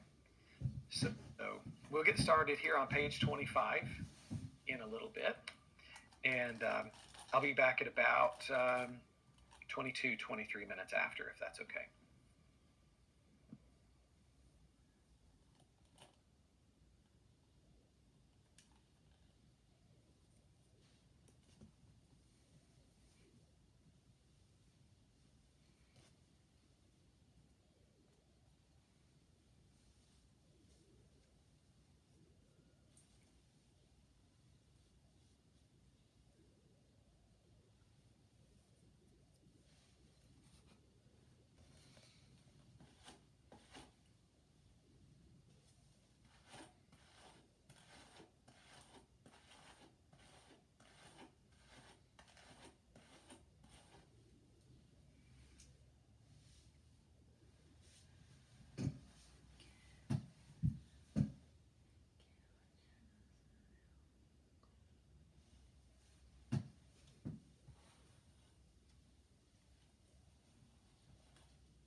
Cheryl, I like what you posted in the chat up there. Yes, you guys need to be following that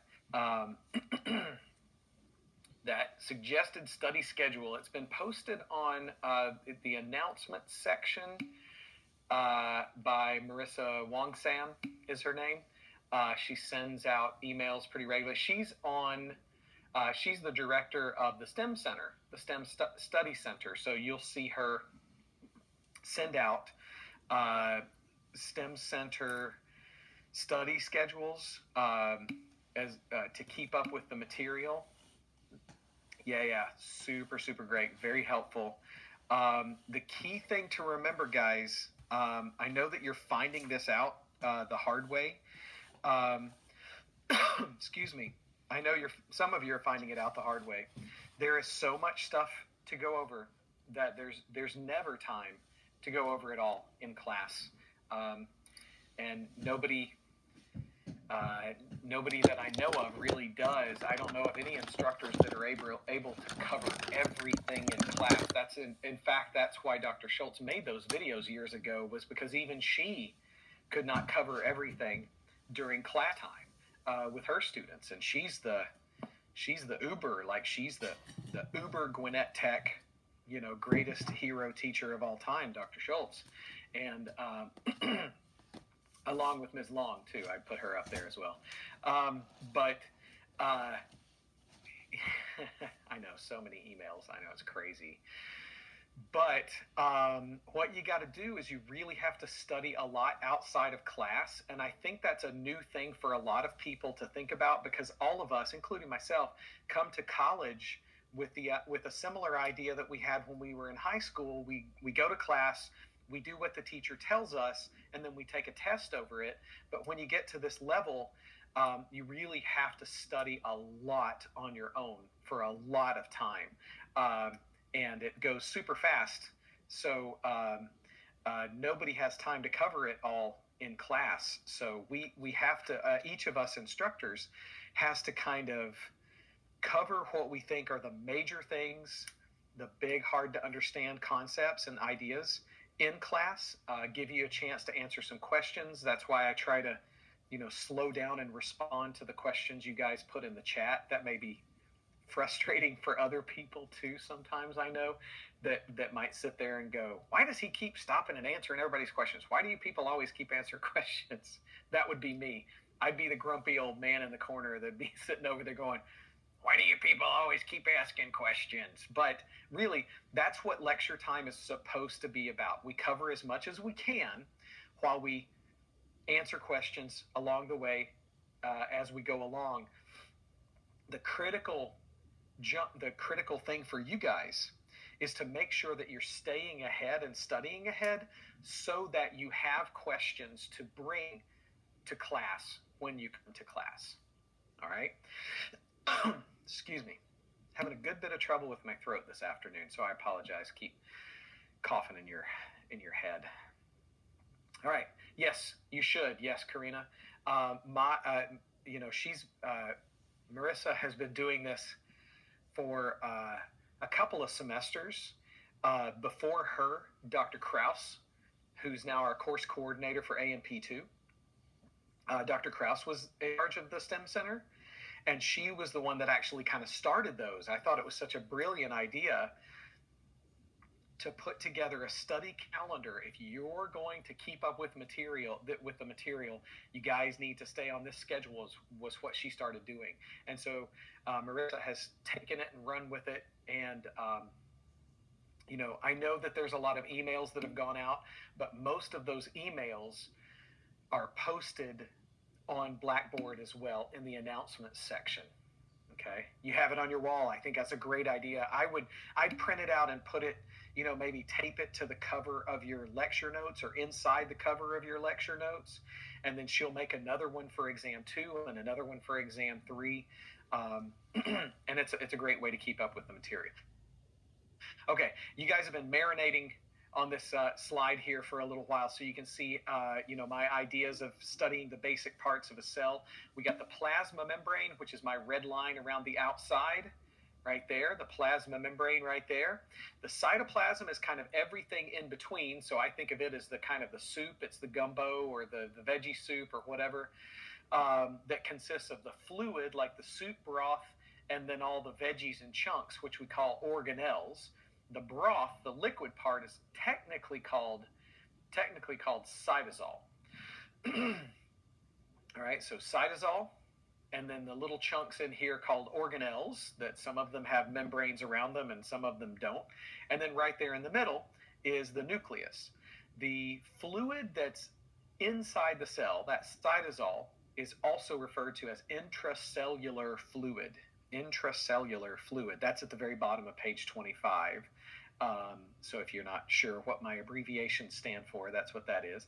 And all of the fluid outside the cell is called extracellular fluid. Sometimes it's also known as interstitial fluid, which means the fluid between the cells, in between other cells. Because this little cell is not by itself. The human body consists of around 6,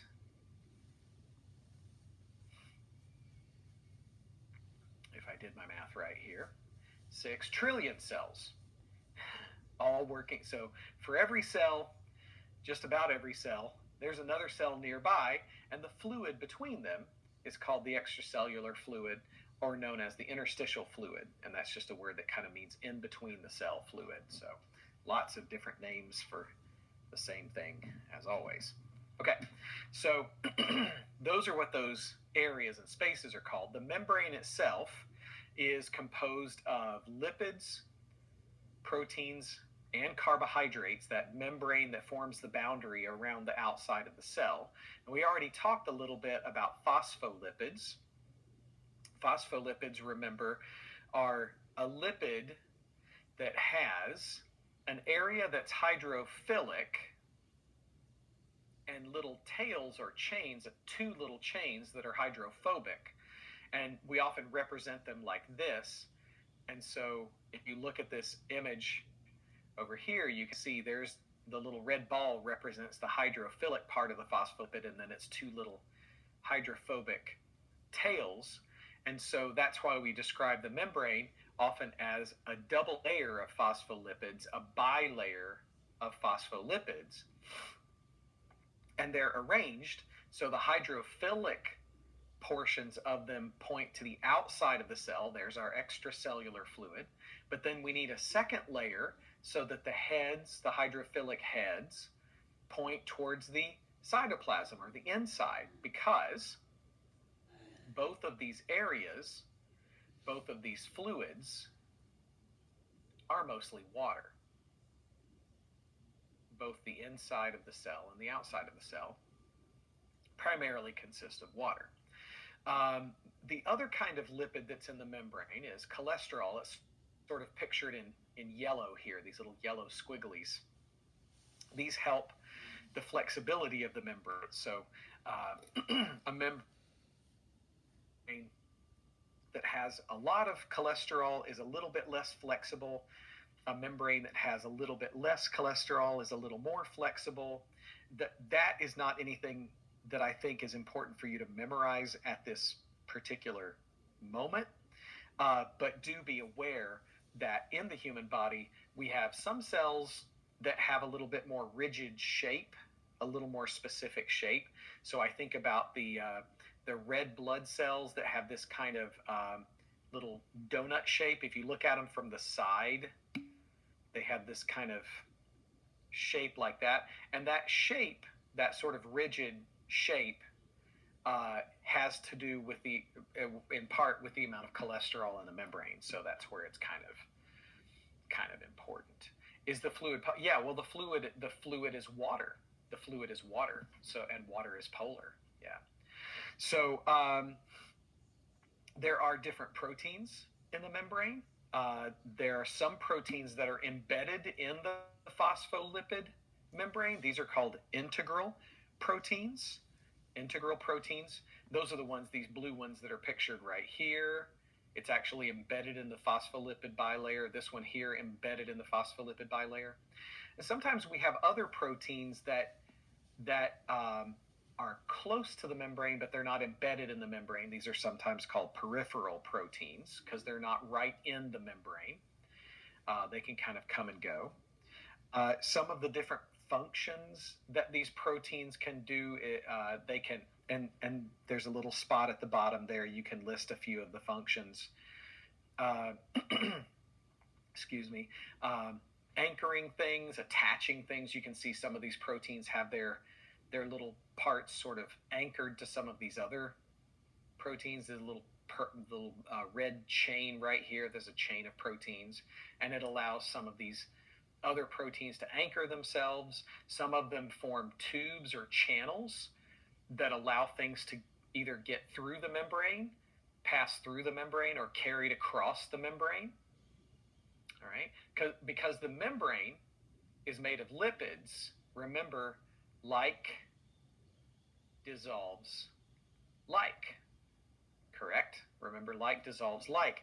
So for something to pass through the membrane, it really needs to be a lipid to pass right through the membrane. But most of the things out here are either water or water soluble. They're polar. So for things to get through the membrane, they're going to need to pass through some kind of a channel or some kind of a carrier to get through the membrane, because they cannot pass through the phospholipid bilayer directly. They'll have to pass through some sort of a channel. So these proteins serve a variety of different functions. And then there's carbohydrates that attach either to lipids or proteins. And carbohydrates attached to lipids are called glycolipids, and attached to proteins are called glycoproteins. And the question at the top of page 27 says, why are these significant in the cell membrane? They're really important in cell-to-cell recognition, like the arrangement of these little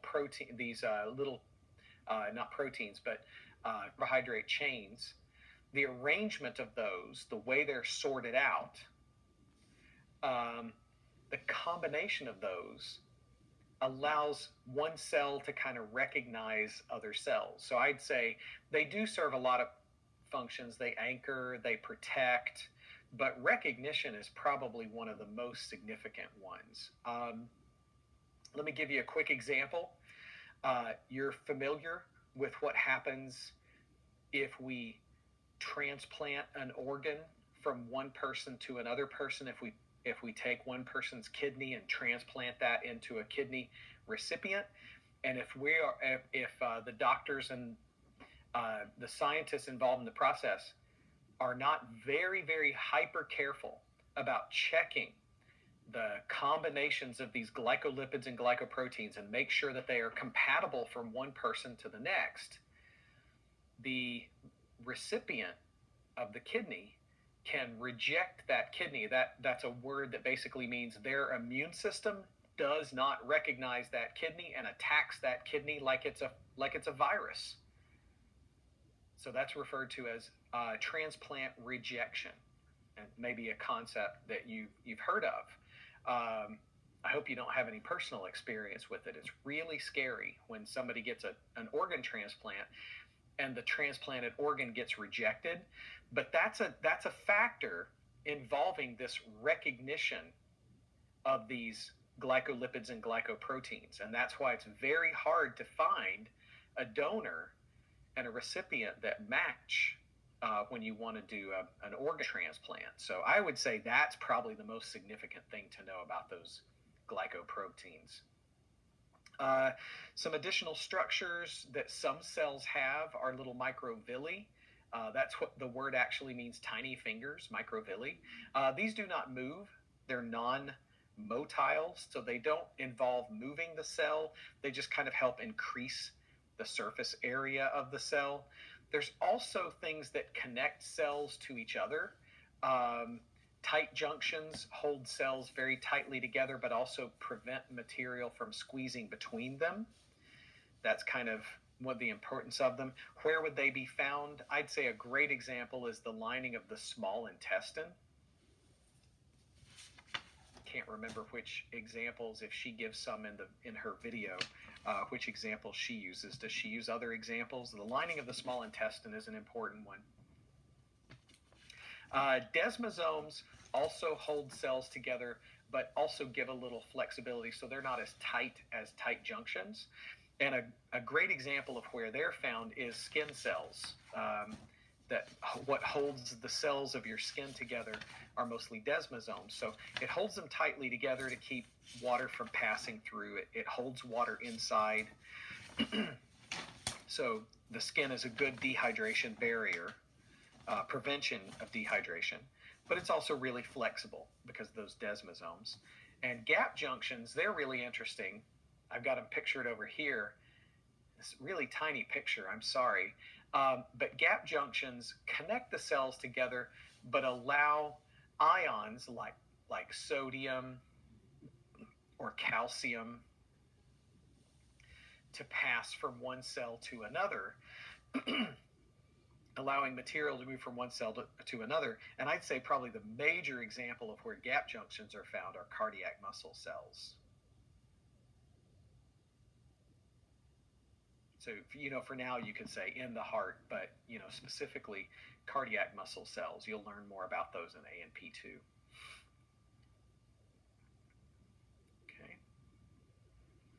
Okay. Different kinds of organelles. I'm just going to survey each of these a little bit. There are organelles that are membranous organelles that are non-membranous organelles. I'm going to skip for now the thing about inclusions, membranous and non-membranous. So organelles that have their own membrane are the nucleus, mitochondria, ER, endoplasmic reticulum, the Golgi, lysosomes, peroxisome, and then there's a bunch of others that some cells have and some cells don't have that are considered non-membranous. I would say the major one that you need to know are the ribosomes, are the major non-membranous organelles. These others are important to know, but if you're strapped for time, just definitely memorize ribosomes. So we'll talk about each one a little bit. The nucleus has a double membrane, actually. So again, I like this diagram right down here. I like this area of the diagram, this structure in the middle of the cell where we zoom in really close. And you can actually see 2 membranes around the nucleus. How that nucleus has 2 phospholipid bilayers around it. So the nucleus is very, very tightly controlled area. It contains a bunch of material inside that's called chromatin. And chromatin actually consists of the DNA molecules in your nucleus, in the nucleus of every cell, plus these supporting proteins called histones. Histones are basically support proteins that support the DNA, help keep the DNA from getting tangled and broken. The individual pieces of DNA, now the human cell, each human cell has 46 pieces of DNA. Each of those pieces is called a chromosome. So a single chromosome is one piece of DNA.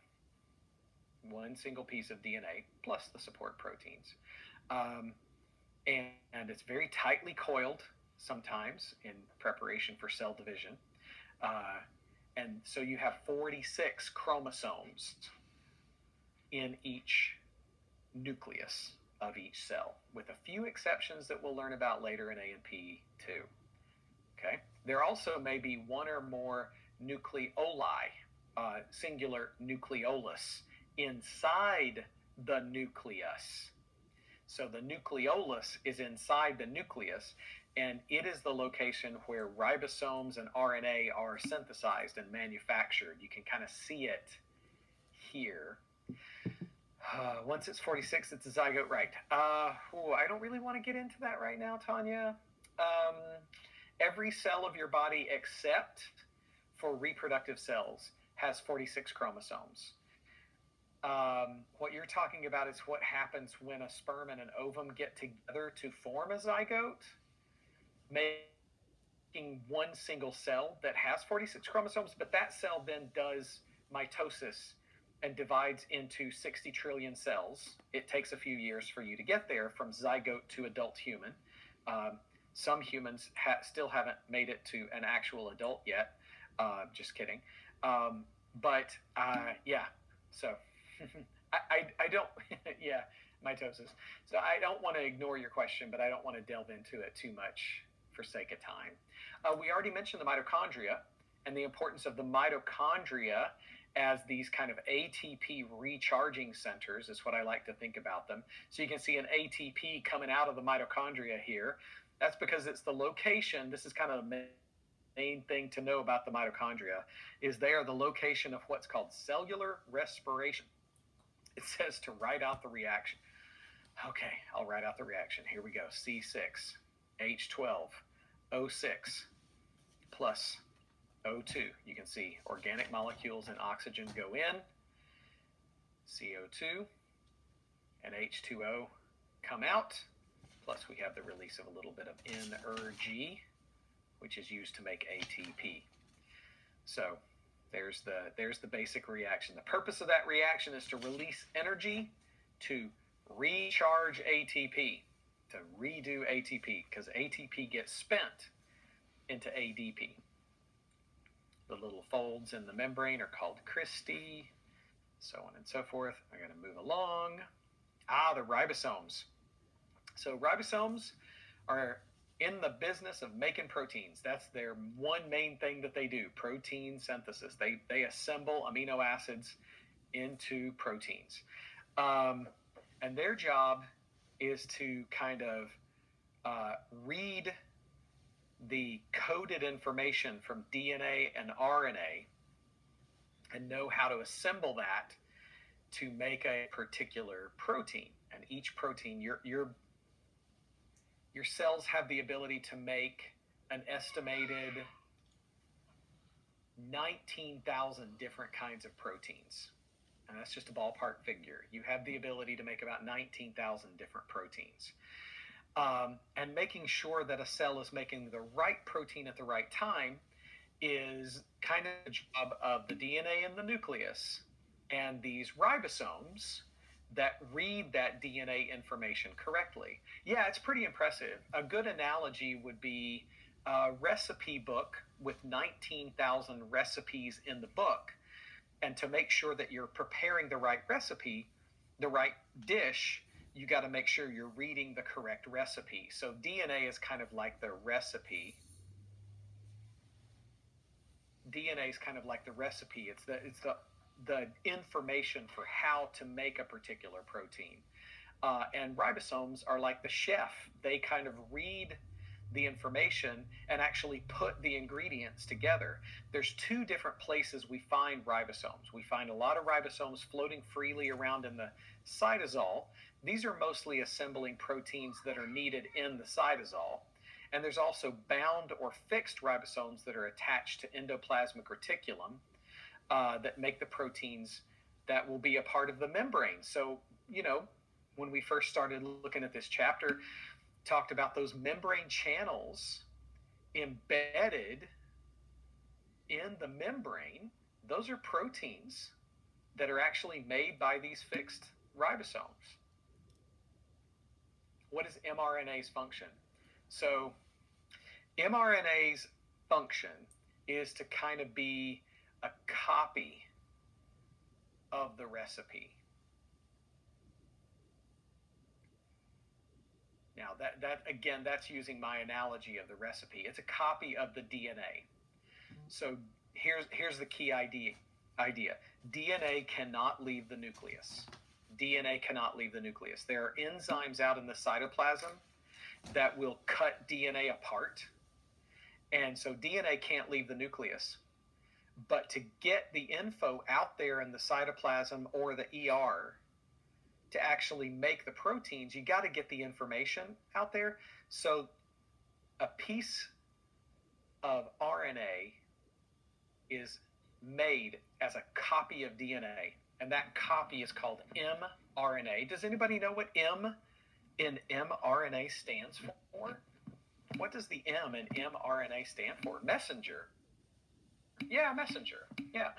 So it's kind of the messenger that will be a copy that is allowed to go out in the cytoplasm. And that copy goes out, and it's the copy of the mRNA that's actually read by the ribosome. So you can see I've got this line right here. The ribosome reads the info in the form of the mRNA to know how to make a particular protein. Okay, so the mRNA, it doesn't have it's kind of like you would have your big recipe book like I was talking about, but you can't take the recipe book out of grandma's kitchen, to make those biscuits I was talking about before. You can't take the recipe. Grandma's like, nope, you can't take my recipe home, but you can make a copy of my recipe. So that's kind of how mRNA is. It makes a copy. And so it's just information also. It's just a copy of the information. Okay?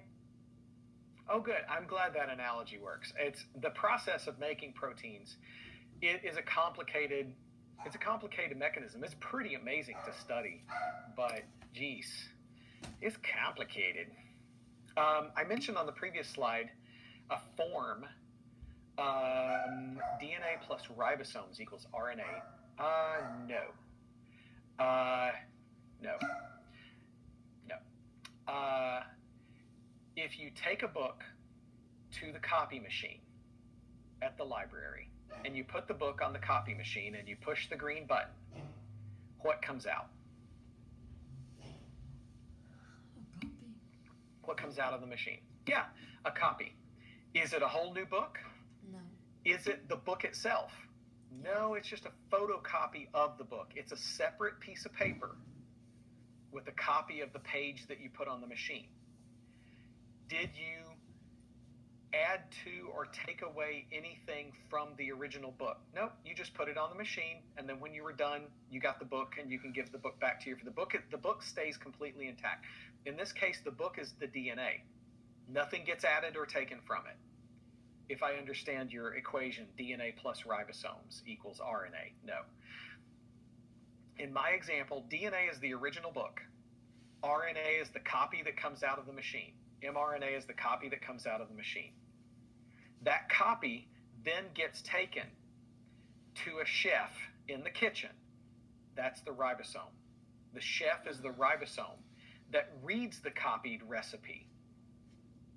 Because you're not allowed to take the book.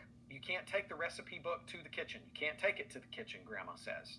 You got to keep it safe in the library. I don't know. This is falling apart. My analogy is going to heck. But you can't take the book into the kitchen. But you can make a copy of the one recipe, and that can go to the kitchen. There in the kitchen is the ribosome waiting to read the copy. And it can read that copy while keeping the original recipe safe from, nasty splatters and all kinds of other stuff that might mess up the original. So that's where, kind of looking at this picture here, that's where a cell keeps its DNA safely tucked inside the nucleus. Okay? But making proteins has to happen out here in the cytosol or on this rough ER. But making it has to happen outside the nucleus. So you got to have a way of getting a copy of the information out of the nucleus. That's what RNA is. RNA is a copy of the original. Okay? Now there's a couple of kinds of ER, a couple of kinds of rough ER. Rough ER is, you're welcome. I hope that helped. I hope it didn't confuse other people. The rough ER is called rough because it's got ribosomes attached. Smooth has no ribosomes. Okay, and it's more tubular. It's a little bit smoother and more tubular. The big difference is the presence of ribosomes on rough ER means that we're making proteins. Okay. With no ribosomes on smooth ER, we're not making proteins, but there are enzymes that can synthesize other molecules, lipids like cholesterol. carbohydrates and other things like that.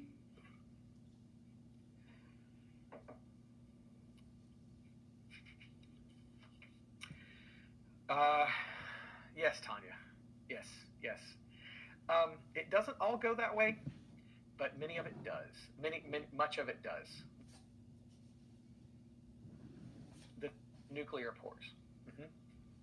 Some of those nuclear pores are attached to rough ER, and I don't know if you could see it on this diagram. Probably could. There is a maze-like pathway that if you were inside the nucleus, you could go directly out of the nucleus into the cytosol through one of these pores, or you could go to the inside of the rough ER right here. So there are molecules that are literally referred to as chaperones, and their job is to make sure other molecules get to where they're going. So in my analogy of making a copy of the recipe, you, the human, who takes the recipe book to the copy machine and then takes the copy to the chef, you would kind of be like one of those molecular chaperones, who's making sure that the recipe gets to the right location. The Golgi complex helps to make fresh membrane. It synthesizes fresh new membrane for a cell. So that's one of its functions. It also secretes, so it has these things called secretory vesicles. These would have some things inside of them that the cell wants to release to the outside world. So that's what's different. The secretory vesicle would have something in it, whereas this little vesicle would probably not have anything inside of it that needs to be released to the outside world. So it often will take some things from the endoplasmic reticulum and process those materials through its many layers and get them ready to be released to the outside world. It also makes these things called lysosomes, and lysosomes are also little pockets that contain things inside of them, and what's inside of them are enzymes that we might sometimes call digestive enzymes, but more specifically, they're called hydrolytic enzymes, which is a way of saying they are enzymes that do hydrolysis, which we talked about earlier today, is the breakdown of large molecules into smaller molecules, like breaking down a protein into amino acids, for example. Okay, so lysosomes contain enzymes that can do that, and this often is how some of the cells of your body handle the proteins that they swallow up. They'll digest them. You even have some cells that will swallow bacteria. So you have cells of your immune system, their names are macrophages, and they'll swallow bacteria into a little vesicle, and then they will blast that vesicle with lysosomes and kill the bacteria using these protein-busting hydrolytic enzymes. Pretty freaking cool, I think. Okay? Very cool, very cool. Okay, all right. A good bit of the things, some of the more minor things on page 31, I'm going to skip. I would love for you to just kind of read over those and just kind of have a basic idea of what they do. Generally, you'll be given a structure, or you'll be given a function and asked to name which one of these structures we're talking about. So I'll give you an example. If we said something like, what is a non-membranous organelle for protein hydrolysis. That's the one right at the top of page 31. It's a proteasome.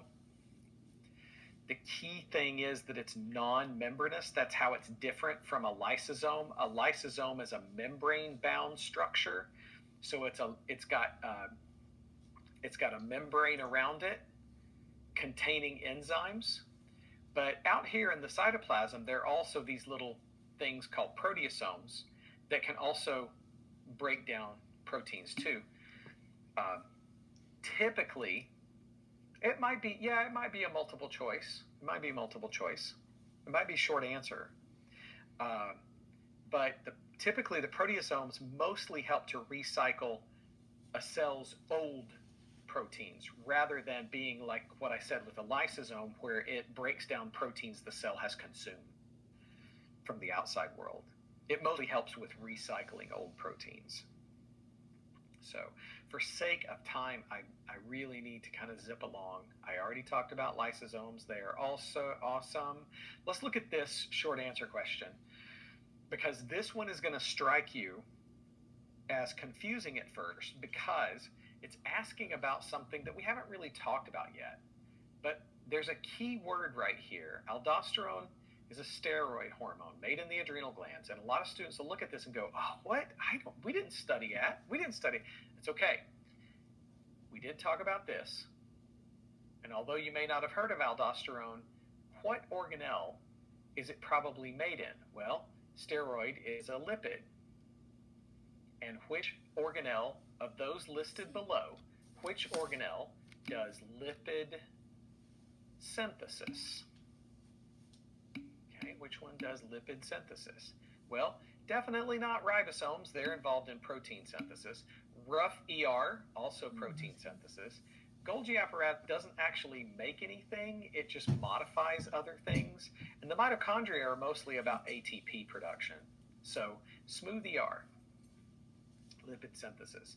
So I want you to see how sometimes you might see a question that looks confusing at first, that you don't really need all of the information in the question. You just kind of read it and sort of reread it again to make sure you're understanding what it's asking about. There's a picture of a little proteasome.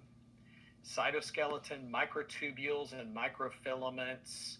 Sorry, I'm racing through this, guys. I can circle back to it after class if anybody wants to stay after. If you've got questions about this stuff that's on page 31 and the top of page 32, I'll be glad to, if you've got specific questions.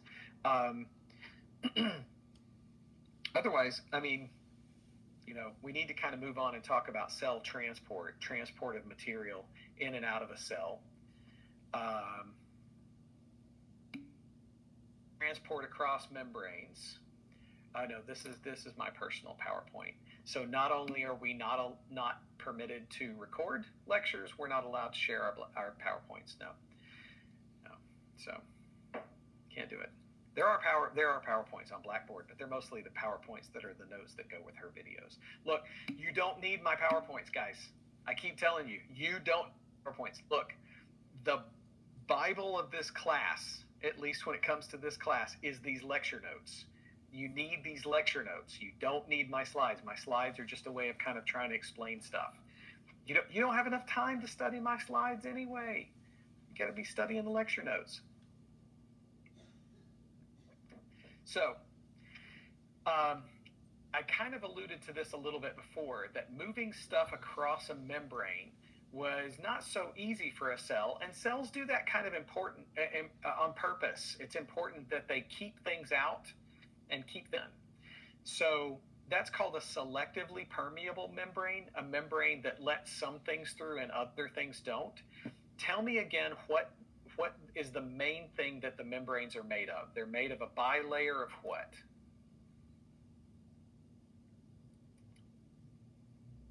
What bilayer? What is it that a cell membrane is most? Yeah, phospholipids. So the key idea there is lipids. So things that the membrane does allow to easily cross the membrane are lipids, and most other things have to have some kind of channel. In some cases, it requires energy. So a cell if a cell needs to use some of its energy to make things move across the membrane, it's called active transport. If it doesn't need energy, it's just kind of like sliding down a slide. No energy is required. Once you get to the now you got to have energy to get to the top of the slide. But once you get to the top of the slide, you're going from an area of higher concentration to an area of lower concentration. And for the slide, it just involves gravity. For molecules going in or out of the cell, it's just going from a higher concentration to a lower concentration of that particular molecule. We often refer to that as going down the concentration gradient, kind of like going down the slide, and it doesn't take any energy. Now, if you're like me, when I was a kid, I also liked climbing up the slide backwards, which my friends hated because they'd be waiting up here at the top of the slide and they'd be like, come on. But I loved climbing backwards up the slide. All right, that obviously requires energy. And sometimes cells do need to move stuff from a lower concentration to a higher concentration. That definitely requires energy. Okay, let's see. Selectively permeable membrane. Some things easily cross the phospholipid bilayer, but most things do not cross the bilayer. That's true. So I kind of mentioned that already. So here's an example from your textbook of substances that can easily cross the membrane.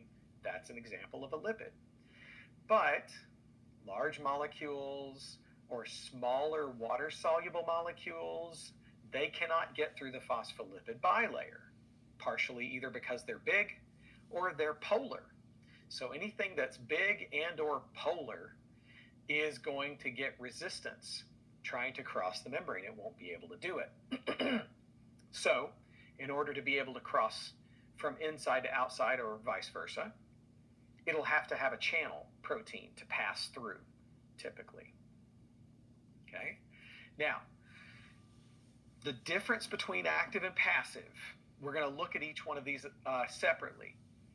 Passive transport, remember, no energy, because we're looking at a substance like water or glucose that's going from a higher concentration of glucose or water moving to a lower concentration. Active requires energy because it's usually something that's involving moving something towards a higher concentration, trying to get it to go where it doesn't want to go. Again, my apologies for my throat.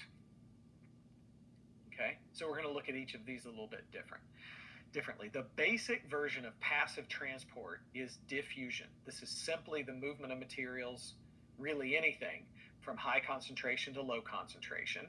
I mean, diffusion happens when you open a bottle of perfume or air freshener or something like that. Just when you open it, the chemicals diffuse out into the room, out into the air. So we're not just talking about like in your body or in your cells, but it does happen. So this is just referred to simply as diffusion, moving from high concentration to low concentration. Okay, what are the factors that might influence how fast things diffuse? Well, higher temperature,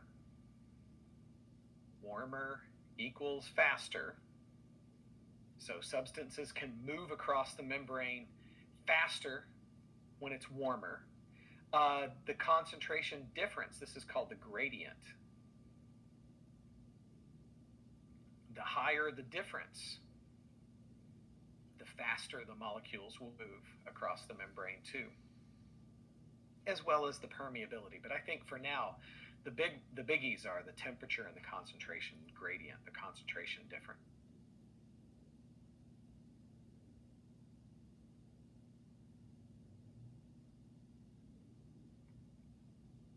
Okay? Now, there's a variation on it. And this variation is one that we actually encounter most of the time in our body's cells. It's still passive, it's still diffusion, So it's still things moving from high concentration to lower concentration, but because they can't cross the phospholipid bilayer, they need some help from a channel protein. So I talked about this a couple of slides ago, but it's officially referred to as facilitated diffusion. It's still high to low, still moving from high concentration to low concentration. So in the example of the sodium here, you can see there's a lot more sodiums out here, and they're moving in to where there's less. In this case, over on the right, there's more potassiums. So they're moving from where there's more potassium to where there's less potassium. So it doesn't necessarily always mean something's moving into the cell or out of the cell. It's just going whichever way is from higher to lower. But I did, and I'm trying. I apologize. I'm really doing the best I can to keep this crap cleared out. Probably part of the problem is it's not water, it's coffee. So I'm going to try to drink a little bit more coffee here. Give me a sec. It's because I've been teaching all day. I taught 2 hours already this morning, and then I come over here and I teach you guys, and towards the end of this 3 hours, my voice really starts to wear out. So definitely requires some help from these carrier or channel proteins. They're really specific, and that's called facilitated diffusion. There's another form of diffusion that's called osmosis, and it specifically is just the diffusion of water. So that's the key difference. Now, notice this. It's still diffusion. It's still diffusion, which still means it's water going from high concentration to low concentration. It's still water going from high to low. So it's still passive and it's still diffusion. But the difference, the big difference is it's the water that's moving, not the other substances that are moving. All right. So at the very bottom of page 33, does osmosis require ATP? No, it's passive. It's passive. Can water pass at the top of the next page? Can water pass through the membrane freely? No, because it's polar. It can't pass through freely. But it does have, most cells do have water channels. What are the protein channels for water called? They're called aquaporins.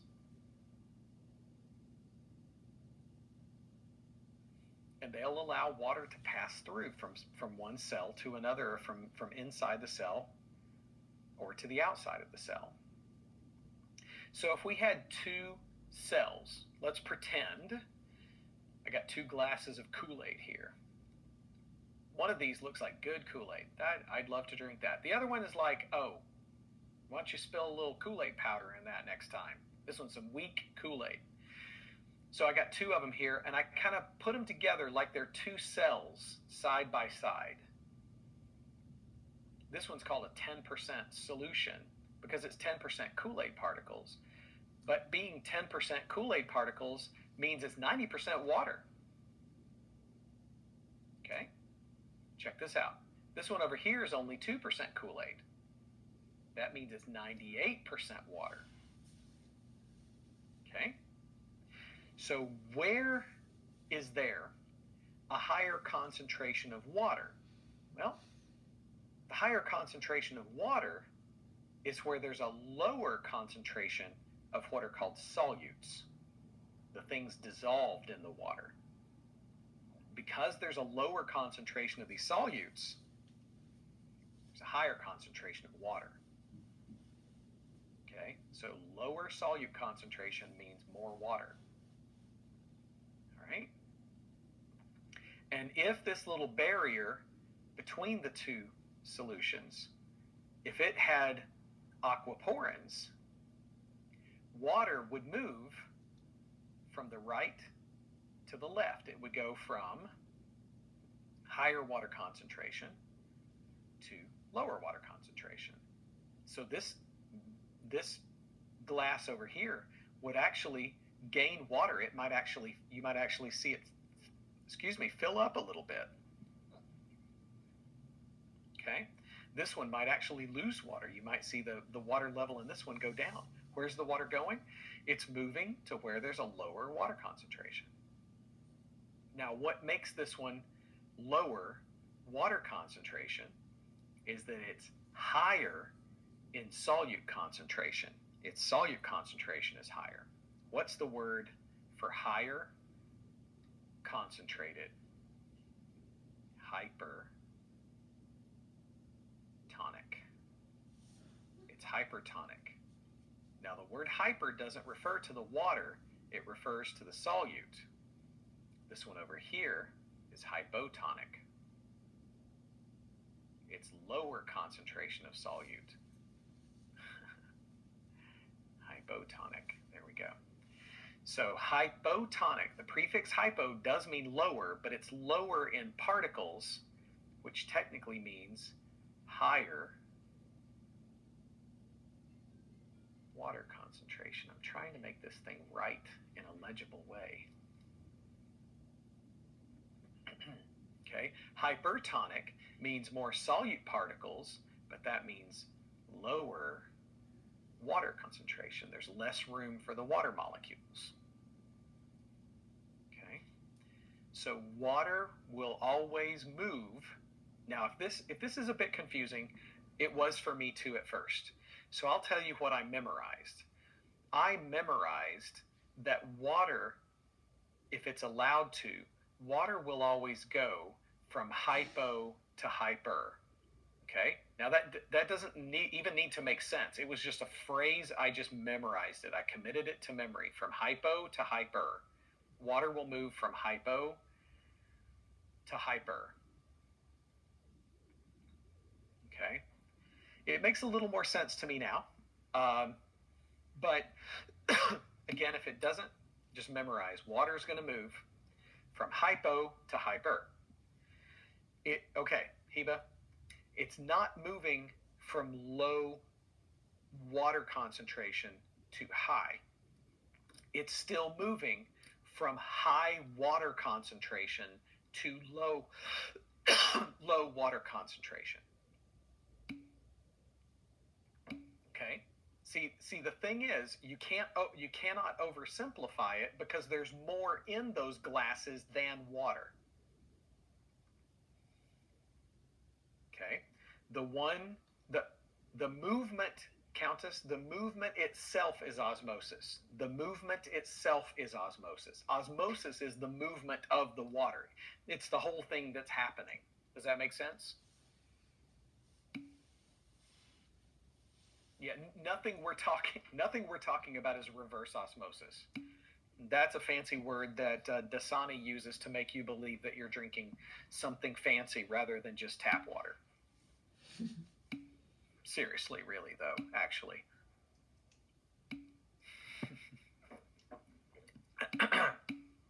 The movement represented by my arrow there, that's osmosis. That's osmosis. The movement of water. It's the movement of water from high water concentration to low water concentration. High water concentration to low water concentration.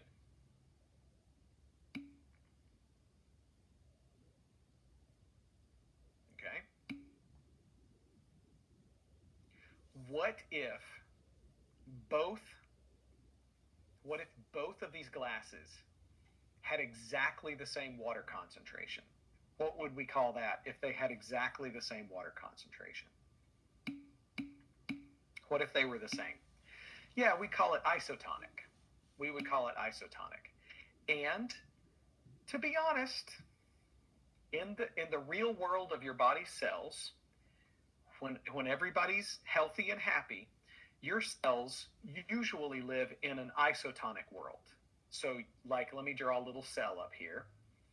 Here's a half cell. Okay. And it pretty much has the same water concentration inside and outside. Okay. So, same water concentration inside and outside. There's water moving in and out of the cell at about the same rate. So, these cells don't gain water or lose water. Your body works really hard. All the other cells of your body work really hard to keep everybody in an isotonic environment. The place where the words hypertonic and hypotonic become clinically really important is when you have a patient who is dehydrated or overhydrated. It's called hypotonic hydration, where they have overhydrated themselves. I bet you didn't know that you could overhydrate yourself, but they can. So I've already talked about those words a little bit too. Talked about those words a little bit too. So yeah, here we go. Cells of your body are most healthy in an isotonic solution, and everything is usually under normal circumstances fine. If you overhydrate, then water will begin to move from the hypotonic outside the cell to hypertonic inside the cell, and that causes the cells to swell up and they can even burst. If you're dehydrated, it means there's less water outside your cells, and water will go from inside the cell to outside the cell. Now that the outside of the cell with less water is now hypertonic, and water will still go from hypo to hypotonic to hypertonic, and the cell will shrink. It will lose water. Yeah. And there are situations where either one of these can happen, and in fact you can actually force these things to happen. If you have a patient who has a brain injury where they have increased intracranial pressure and they've got fluid swelling around their brain, you can actually give them a hypertonic IV. You can give them an IV that is intentionally hypertonic, and that will help reduce the swelling of their brain cells. So you would actually have their brain cells are over swollen like this one in the middle, and you would actually run a hypertonic IV to help reduce the fluid in their brain cells down to a normal size. So this is, you don't need to know this for the exam or anything, but this is an application of this knowledge that you'll see out in the real world. Active transport involves a sodium potassium pump. 3 sodiums out, 2 potassiums in. Always involves ATP. Always uses ATP. That's why it's called active transport. Phagocytosis and pinocytosis and exocytosis are just all ways of getting really big things either into or out of the cell. These are definitely classified as active transport because they're super, super energetic. Wow, sorry guys, I'm really having trouble. Then I wanted to briefly kind of mention, it's kind of just on the last couple of pages about the cell cycle and the main things to know about the cell cycle. I know we're kind of rushed for time and we're a little over time. But the major phases of cell division of the cell cycle are prophase, which is what happens when a cell is getting ready to divide into 2 cells. Your skin cells do this all the time. Prophase, they're getting ready to divide. Metaphase is when the chromosomes of the cell line up along the middle. In fact, that's what meta means, middle.